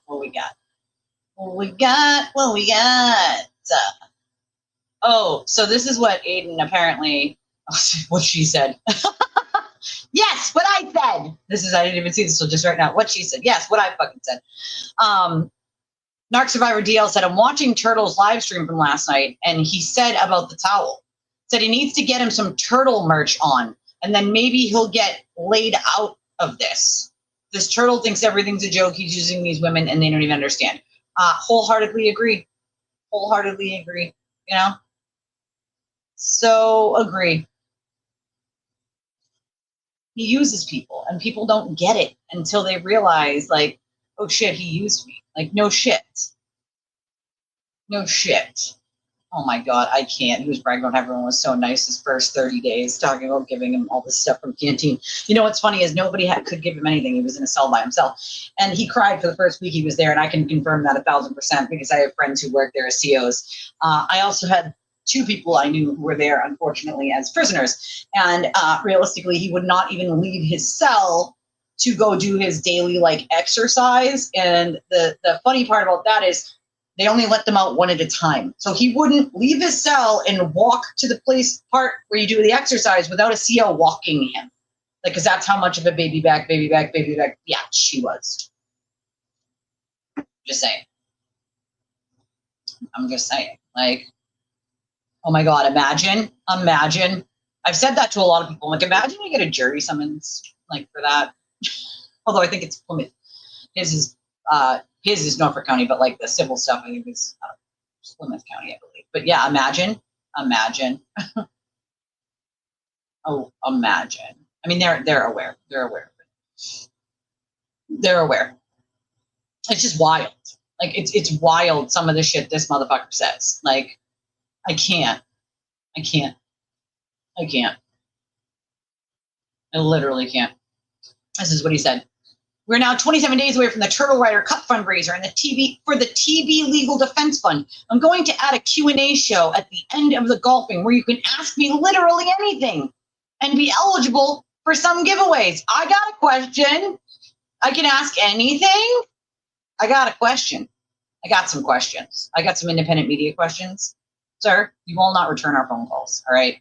And I remember you specifically saying to John Camo that, like, you can't answer someone's phone calls because you're a bitch and a coward. And so, like, I say to you, sir, you have not answered our phone calls. We left voicemails. You have the number. Like, I have some questions. You say questions are okay. I have some. Yeah, $5 minimum for me to ask you questions. It's a $5 minimum. Casey, thank you. Casey sends 1279 and says, keep on keeping on. Thank you, Casey. I appreciate you, my friend. I appreciate you, darling. Thank you. If you'd like to donate to the channel, there's a bunch of different ways you can do so. We do have Cash App, Venmo, PayPal, Revolut, Chime. All of it's in the description of the video. We have a link that works for credit, debit, and Apple Pay. That's pinned to the top of the chat, and it's in the description of the video as well. Oh, he's still around? I don't know. Does he still exist? Wildo still existing over there? I'm due. Adam Wiley dismissed me off a jury 4 years ago. Oh, geez. That's a good question. I'm not sure what the exact court date on that one is. I'll have to look. I don't know. He's still, over in Tennessee, I guess. I think. I'm thinking. I'm guessing.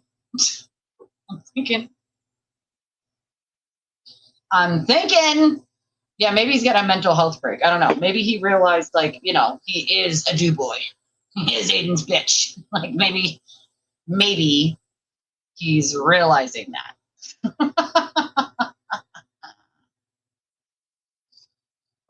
Listen. I would never pay that fucking piece of shit a single penny, but believe me, the thought popped into my head well, I got some questions. I got some fucking questions. I got some questions. I would never give that piece of shit a penny. Although I did think about it because I got some questions. No, I got some questions. I have some questions I would like answered. I have some questions. I'm independent media. I'm a journalist. I can ask questions. Questions are fine. Okay? He says questions are okay. That's his whole crux, First Amendment. Questions. Questions. Isaac Wolf. No. Questions. The Lapalata brothers. Nope. Hallie McCabe. Nope. Andre Porto. Nope. Andrew Klein. Nope. Dr. Rentschler. Nope. Angela Malvoni. Don't even know who that is. He would have to. If it's an event, he has to. Who is she? The one that owns Fairview Road? I forget. Oh, 34 Fairview. Is that the one next door? I forget. Anthony Flamati. He is at me too. We called the other day. He didn't answer Ashley us. Bell. We left questions. What? He has messages with Ashley again, Bell. You have all my messages. What do you mean? Because you have my phone. Yeah, we do. You got my phone. If you have my messages, you know that Ashley Bell. We got lots of messages there with those two. Quite a few actually. After he said what, he realized that his phone extraction is out there for the world to see, and a lot of us have it, and that we've already seen the messages. So he realized he has to. He does that a lot, where he plays the game of why would you ever ask for such a thing? I would have it, and then he realizes right after, oh shit, wait, hold on, they have the extraction, so now I gotta say something, and then he runs it back, and he's like, well, actually, you guys have those, you guys have those. I'm gonna put those in the Wimpy Diary of a Sewer Turtle, Ashley Bell. See, he laughs oh, why would I have that, guys? Why? What? What? Again, you have all my messages with Ashley Bell because you have my phone. Yeah, we do. We do have those. Got my phone. If you have my messages, you know that Ashley Bell. We do. Sent me information one time that was not even that useful or salacious, and I accidentally shared it on my screen, and then she sent me a message saying, "Can you please delete that part of the show out? It shows my email," and I'm like, "Oh yeah, my bad." And now they got my phone extraction, so they know that she did. So whatever. All Ashley Bell ever did was send me a picture of Bukkake at her door, asking questions. That's all she did. Nope, that's not all. That's not all the conversation was. Nope. All my messages with Ashley Valaire. Oh. So he turns on them, and then they're like, "Oh, free speech isn't Brian Albert with him." Don't have it. Brian Albert Jr. Negative. Higgins. Get the fuck out of here. That's our entire. What he doesn't seem to understand is what they want is all your sock accounts, Aiden, all your fake email accounts, you sent them messages from, all of those. They're not asking you for messages from your own phone number that we know that you don't possess. They want all the fake emails you sent from all your fake sock accounts, sir. They want those. That's what they want. Exchange. Lucky Loughran. Sorry, we just talked on the phone. Ashley is the Bella's mom that they refer to in the trial that Karen got so upset about when they were talking about directions. So go next to Bella's mom's house, take a left or a right or whatever. That's her. So he has a lot of messages with her specifically. So he's acting like No deal. Like, people have a ton of those. Wanless. Definitely never talked to Wanless. Brian Bridget Wanless. Meehan. Caitlin Albert. No communications with her. Charles Ray. Never He spoke with skips him. over Bridget Meehan. He's like, Bridget Meehan, not going to say anything. Caitlin Albert, nope, don't have any of those. Helena Rafferty. She had some tweets. She tweeted. Once again, sir, they want all communications, including tweets, fake accounts, fake phone numbers, so on and so forth, sir. And they have proof that you have them, which I'm certain that they do, and you don't turn them over. Oh, boy, is that going to be some amazing fireworks. She had me a couple times. Chris Van E, never spoke with him. Christina Hanley, never spoke with her. Chris Albert, he told me it would be unfortunate. That's what he told me it'd be if I wrote about his son. Chris Curran, never spoke to him. Colleen Crawford, never spoke to her. Colin Albert, left him a voicemail, didn't call me back. Courtney Proctor, never spoke. Kurt Roberts, never spoke. Dan Whitley, never spoke. Dan Wolf, never spoke. Derek Ellington, don't even know who that is. Oh, yeah, he was going to, I think he was going to be a camera read expert. I don't even remember. No, Ashley Bell is the one. I don't know Ashley Bell if she's the scientist, but Ashley Bell is the one that was Bella's mom that they referred to in the trial. He's reading off what they're asking him for, basically. I don't know if that's a good question. No, it's not public technically because it was sent to him. I mean, maybe it's on the docket. I don't know, but that's what they're going to do. It again. This is how a smart lawyer does it. They send you the paper and say, we want all these things, right? They wait for you to give it, and then they ask you under oath they ask your attorney, are these all the things we asked for? And are you certifying that you do not have the rest of these things, right? Then the attorney, and this would be a smart legal maneuver, then the attorney of record for Aiden would say, no, there's no more, that's it, that's all we got. Then the other attorneys would say, well, really? Because what we got shows he does got some more things, right? Which then, shows his credibility is shot, and that he's willing to lie about shit, and that there is, in fact, more. So, yes, of course he'll lie, and that's the point, right? That's the legal maneuver. Let him lie, let him bury himself. See, Dr. Marie Russell, I wish. Dr. Elizabeth Laposado, I really wish. No, great. Lizzie Proctor, I called her once, she hung up. Eric Hanlon, don't know. I called you twice, you didn't answer the phone.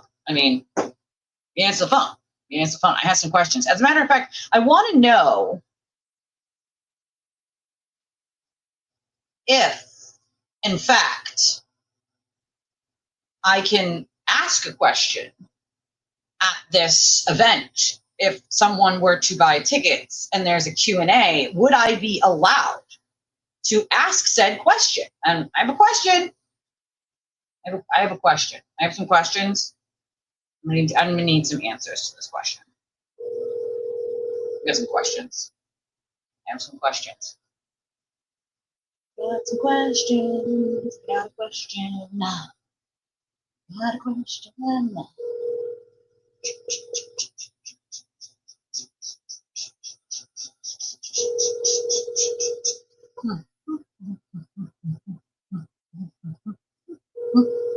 Your call has been forwarded to voicemail. The person you're trying to reach is not available.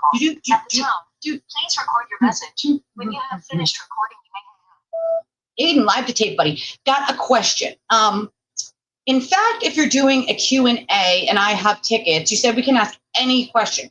I have several questions. Can I ask several questions, or is it just one question? And if it's just one question, do I have to pay $5 or more to ask that one question as an independent media person? Get back to me, buds. Thanks. Bye. He does not want to answer me. Someone answer my questions. Does not want to answer my questions. It's a good question. I need to know. Can I ask one question? Or do I have to pay $5 or more to ask several questions during this Q&A? Just say, I need the answer to that, because I cannot buy a ticket in good faith if I don't know the answers to these very important questions about the event. Okay? It's a good question. I need to know. That is Aaron B. Very serial. Spoke. Why do they want my messages with a kid? What? Yeah, you wish. Aaron O'Keefe, we never spoke. Francis Walsh, nope. Garrett Wing, never spoke, nope. Gary Fowler, is he the doctor? Never spoke. Greg Woodbury from the Canton Police Fire Department, nope. Gretchen Voss, they want all my communication. Ask her, she takes them all. Sir, they're going to get those from you, not her. You're a party to this, not her. So they're going to get them from you. Then they're going to get them from her, and they're going to see if they match. Hannah Knowles from the State Police Crime Lab. Heather Maxon. Ooh, that's a good question. I got more questions. He doesn't answer me. He's very afraid. He's very, very, very, very afraid to answer basic questions, I guess. I'd answer basic questions. I answer people's basic questions all the time. I even answer troll questions. I'm not afraid of a question. Want to know why? Because the answer isn't scary when you're not lying. So why can't we answer the basic question? I'm just saying, it's a good question. I need to know. Am I going to have to pay $5 or more to ask a second and third question? I have questions. I need answers. I'm an independent media source. I have questions. Questions are okay. Questions are First Amendment. That's the whole point, right? First Amendment and questions. But he doesn't want to answer me or the questions, right? Why? I don't get it. Why? He says not answering phone calls makes people bitches and cowards. I just don't get it. Why don't you answer my call, Aiden God? We never spoke, though. Am I scary or something? Roberto Hernandez, I wish. Jeez. He's the one that was punched, I guess, by Brian Albert. We never spoke. Holly Price, don't know who that is. Ian Whiffen, I wish. Dr. Sporty Bello, nope. James Crosby, nope. Jason Butler, nope. Gene DeMulis, nope. Gemma McCabe, she got drunk once and sent me some messages. That's about it. Jess He just Guy, assumes nope. that she was drunk too. Wish. Amazing. John O'Keefe Sr., negative. Judd Welcher, Judd the Chud, doesn't return my messages. No, she never spoke to him. No. Julie Albert left her. You don't return my messages. The God. bagel. We explained Jesus. pleasantries. Let's see if McCarthy's. Justin Rice, the doctor. Nope. The That's my kid. questions. Nope. Caitlin Boudreaux. I think that's Nathan Reed's wife. Never spoke to her. Karina Kolakitis. Nope. Katie Camerano, nope. Katie McLaughlin, nope. Kerry Curran, nope. Kerry Roberts, nope. Kevin Albert, nope. Kevin O'Hara, nope. Lance Mello, don't know what that is. Laura Sullivan, slut, nope. That was uncalled for. That was bro. Not for nothing, but for him to call anybody a slut is kind of fucking hilarious to me. I mean, what? Sir, you literally can't keep it in your pants. You send unsolicited dick pics and unsolicited sex videos to people who did not ask for them. You cannot remain faithful to a girlfriend, a wife, or even a side thing of any kind. And you're calling someone else a slut for what reason exactly? I mean, wow, the self-awareness is lacking. He's got to get used to that red and orange color. Yes, pinstripes and whatnot, Well, that was my point earlier, which is does he realize communications are not just speaking? They're emails, texts, burner accounts, so on and so forth. Just saying. Lori Cahill. I have no idea, G-Money. I don't know. Who's that? I don't even know. Leslie Perlstein. Oh, he's stalls and stalls and stalls. Mike Lang. I saw him at the game once. I go, yo, Lenka. You didn't like that? Lou Jutras. You don't want to answer my questions. You don't seem to like that. I would like to know why. Am I scary or something? I mean, I don't think I'm scary. My husband might find me scary sometimes if he tells me no, but he doesn't tell me no. So, but do I look scary or something? I'm just a little girl. Like, what's so scary? Like, why are you so scared and whatnot? You know, just saying. Jeez. I interviewed him briefly. I filmed it. Check it out. on Well, my not YouTube. always. You could have the dad's last Invitation name. if you want. Gallagher, nope. Fanning, nope. Tully, oh, I interviewed him when he had me under arrest. I don't think that's interview, sir. I think that's you not exercising your right to shut the fuck up, right? I don't think that's you interviewing Tully when he has you under arrest. I'm pretty sure that's him interviewing you and you not taking your right to shut the actual fuck up. Just saying, your conception of what a interview is, sir, is very twisted. When someone has you under arrest, you are not interviewing them. Sorry, bud. Peggy Gaffney, don't know what that is. Mark Lopalato, nope. Peggy O'Keefe, don't think she's going to return my call. Where's Lindsay? That was the exchange of our, that was the totality Yeah. Go, Peggy. of our communication. Where's Lindsay? Marietta Sullivan, nope. Mary Souza, don't know who that is. Matt Armory, don't know who that is. Matt DeSogra, nope. Matt Erickson, nope. Matthew Kelly from the Canton Fire Department, nope. Matt Kelch, that's Brian Higgins' best friend, nope. Chubbs McCabe, he said, hey, tough guy, how you been? That's about it. All of our exchanges are on video. Maureen Hartnett, nope. Megan Mariani, nope. Don't know who that is. Mike Camerano, nope. Michael Easter, That's all he nope. ever does. Michael Trotta, I filmed my one interview with him. Mike Wagner, don't know who that is. Mike Maroli, nope. Mike Rushworth, I think that's one of Proctor's boys. I don't know. Natalie, again, you have all my messages with Natalie, unfortunately. You still have to produce them. Nate Reed. I don't know. I guess so. We Jeez. had the signal disappearing thing. I think we talked like 3 times. That's about it. Just Bullshit. exchanged pleasantries. So I was just pleasant with the Reed family. We didn't really talk shop. Nick No, Radford. you talk shit. Nope. Nick Curran. Nope. Nick Kolakis. Yeah, he nope. does think it's a joke. Nicole Albert. Don't think so. He's in for a rude Michael awakening. Morrissey. I talked to his wife and his son. That's about it. Deaver. Oh, I wish. Nick Barros. Nope. I wanted to get him on my show. I couldn't. He went on with the sunglass chick. Pat Haggerty. Nope. Paul Mikowski. Nope. Paul O'Keefe. Oh, yeah. We had a long, me and Paulie, we had a long exchange back and forth for sure. I wrote about it in Can't Cover Up part whatever. Part whatever. Rebecca Part who cares? Bazin. Nope. Rebecca Trayers. Nope. Wet Renee socks and broken Stonebridge, dreams. His bloods. Ricky They smell like Green, wet socks and negative. broken dreams. Ricky D'Antano, nope. Robert Gilman, don't know who that is. Ryan Nagel, he said, get the fuck out of Canton. That's all he said. That's all we said. Sarah Levinson never spoke. That's right. Brian Gallerani from Needham Police, nope. Sergeant Good, Sean Good. I think he called me a Jew and told me to get the fuck out of here, but that's about it. Paul DJM Petro, nope.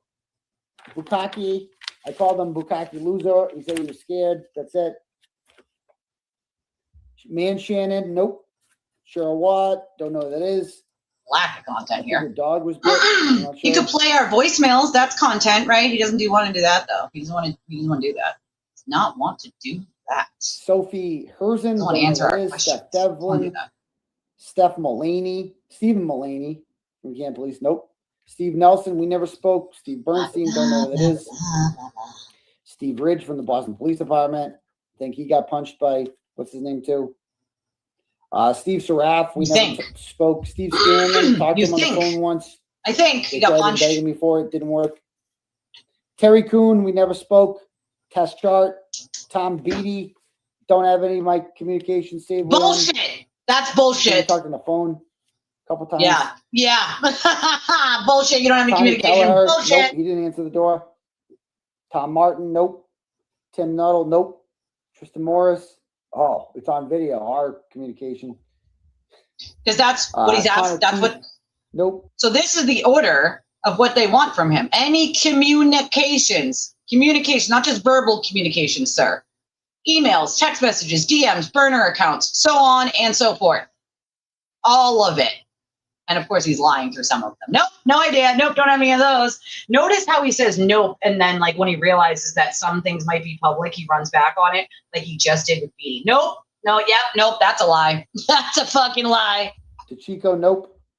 Trooper Brent, nope. Koskowski, right? Nope. Joe Paul, Kathleen Prince, Michael Proctor. I left Proctor a voicemail once. I was indicted for it. You were not indicted for leaving him a fucking voicemail, bro. Stop it. That's not why you were indicted. See, that's the misleading bullshit right there. I was indicted for just leaving him a voicemail. No, you were not indicted for just leaving him a voicemail. Your indictments were for going by these people's homes, bringing a fucking bullhorn and a fucking crew of people, bro. It was not for a voicemail that you left. Okay? You fucking buffoon. Carino, nope. Zach Clark, nope. Wendell. The fact that anybody believes that is the part that drives me wild. First Amendment, it's because he asks questions. He asks questions. No, it's not. No, it's because he stalked and harassed people. Went by their homes with bullhorns and brought people. Right? Like, it is not because he asked questions. At all. Rotary, don't know who that is. And Bill Reed, no. So that's it. Did you say no to Bill Reed? Is that real life? They just want all those communications. Okay. That's it. Yes, all those communications, emails, text messages, DMs, Facebook, Twitter, so on and so forth. Like, what the fuck do they want? That's the list of all of it. People I have to provide all my communications with. Like, what do you want from me, pal? I got like. That's what they want from you. What do you mean? Are they not clear? Were they not clear about what they want from you? Like, what part of that wasn't clear, bud? I'm just saying. What part of that was not clear? I'm just wondering. Okay. Oh boy. Okay. This was today, like an hour and some change ago. The Brokeback Baker has said, "Why do you support a woman who is proven to lie about everything?" I think he means Ethel. She's a disgusting pig, and all because women pays her for being disgusting. Be better, people. I mean, is he fucking for real? What do people pay him for? To be even more disgusting? Like, is this real life? I'm just wondering. Like, is this for real? Jessica, you yourself called Aiden a liar. We all know he's a liar. He's thrown so many people under the bus. What makes you believe he told you the truth about Meredith releasing the recording? There continues to be absolutely no proof of that. Only Aiden said so. Want to know why? Because she didn't release the recording. That's a fucking lie. Yeah, I want to know.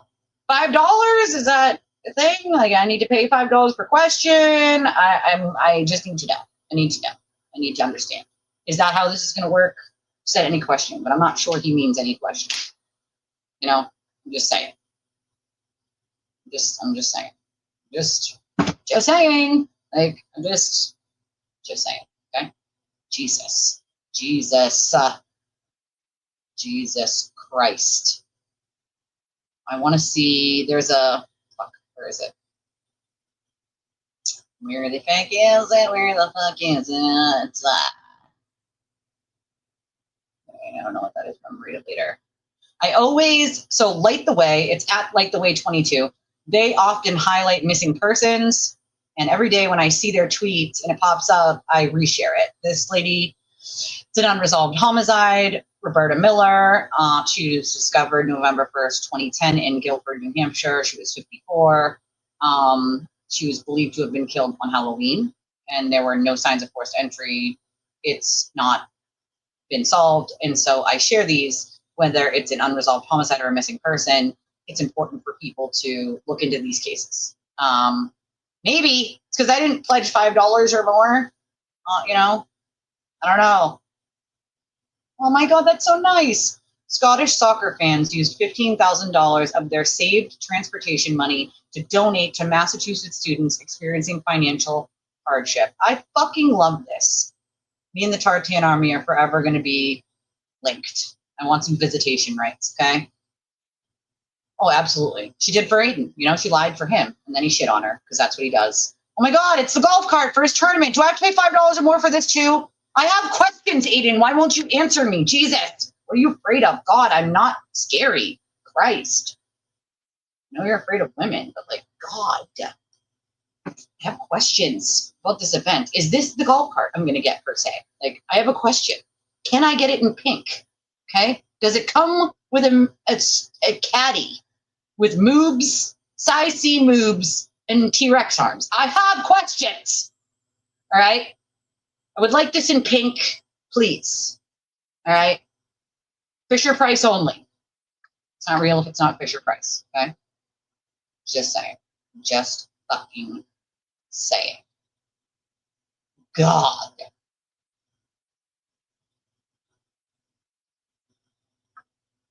Okay. Holy shit. Pfizer HQ building is collapsing in New York City. Karma's a bitch. Oh shit. That's not good. Building is a former Pfizer headquarters, sold in 2018 and under conversion to apartments. Okay.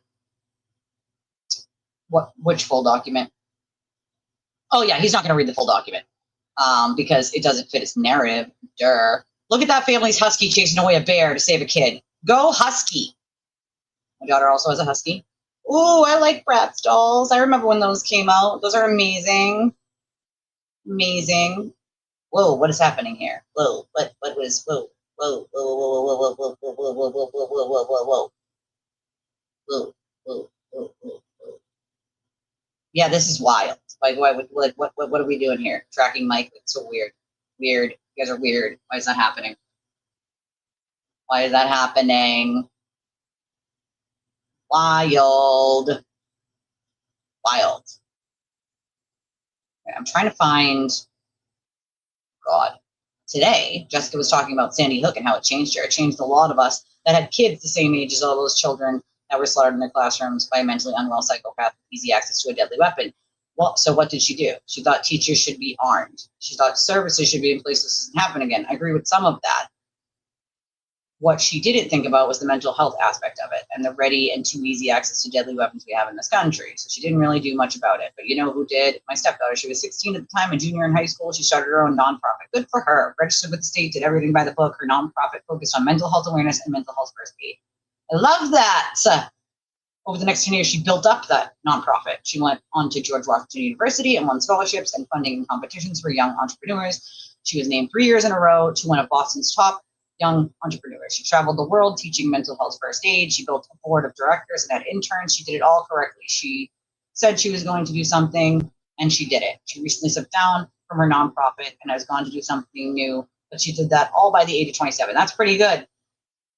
So while Jessica tries to convince people she actually does things, she should look towards my stepdaughter and actually how to do it instead of just talking about it.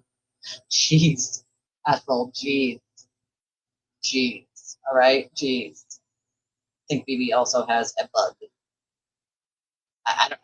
Yeah, he does. Of course, he has a female following. Most of these people do.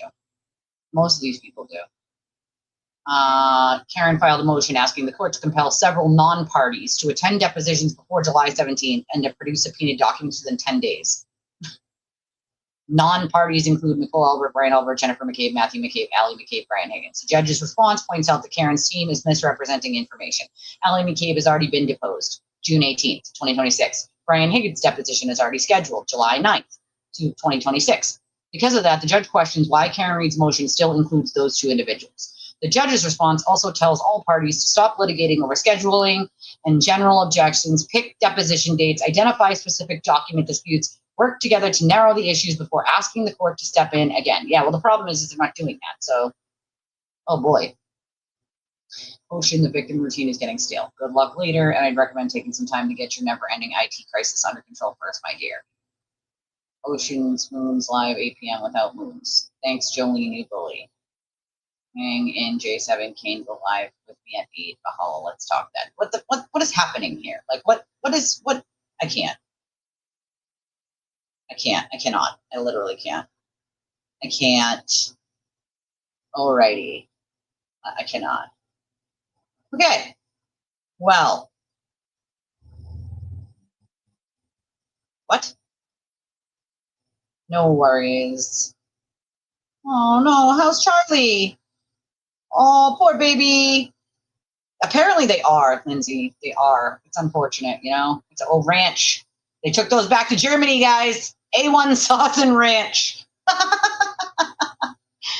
It's hilarious. I love it. I love it. I love it. All right. This is what I'm doing. I'm wrapping it up. because I can, and I'm tired and I'm hungry. Oh, poor fur babies. All the fur babies. Aw. Sad. All right. I got nothing else. I'm gonna wrap it up. I love your stinking faces. Can't donate to the show and you're checking this on the restream. We love you. Sorry you missed us. We hope you enjoy the restream. If you can donate to the channel, please. We would appreciate you do so. We're just a small channel trying to get by. And we depend on all of you amazing peoples to do so. Get yourself a membership. Love your stinking faces. All of the options to donate are in the description of the video here on YouTube. The wish list is also in the description on YouTube. I will see y'all tomorrow. Everybody have an amazing day. Bye.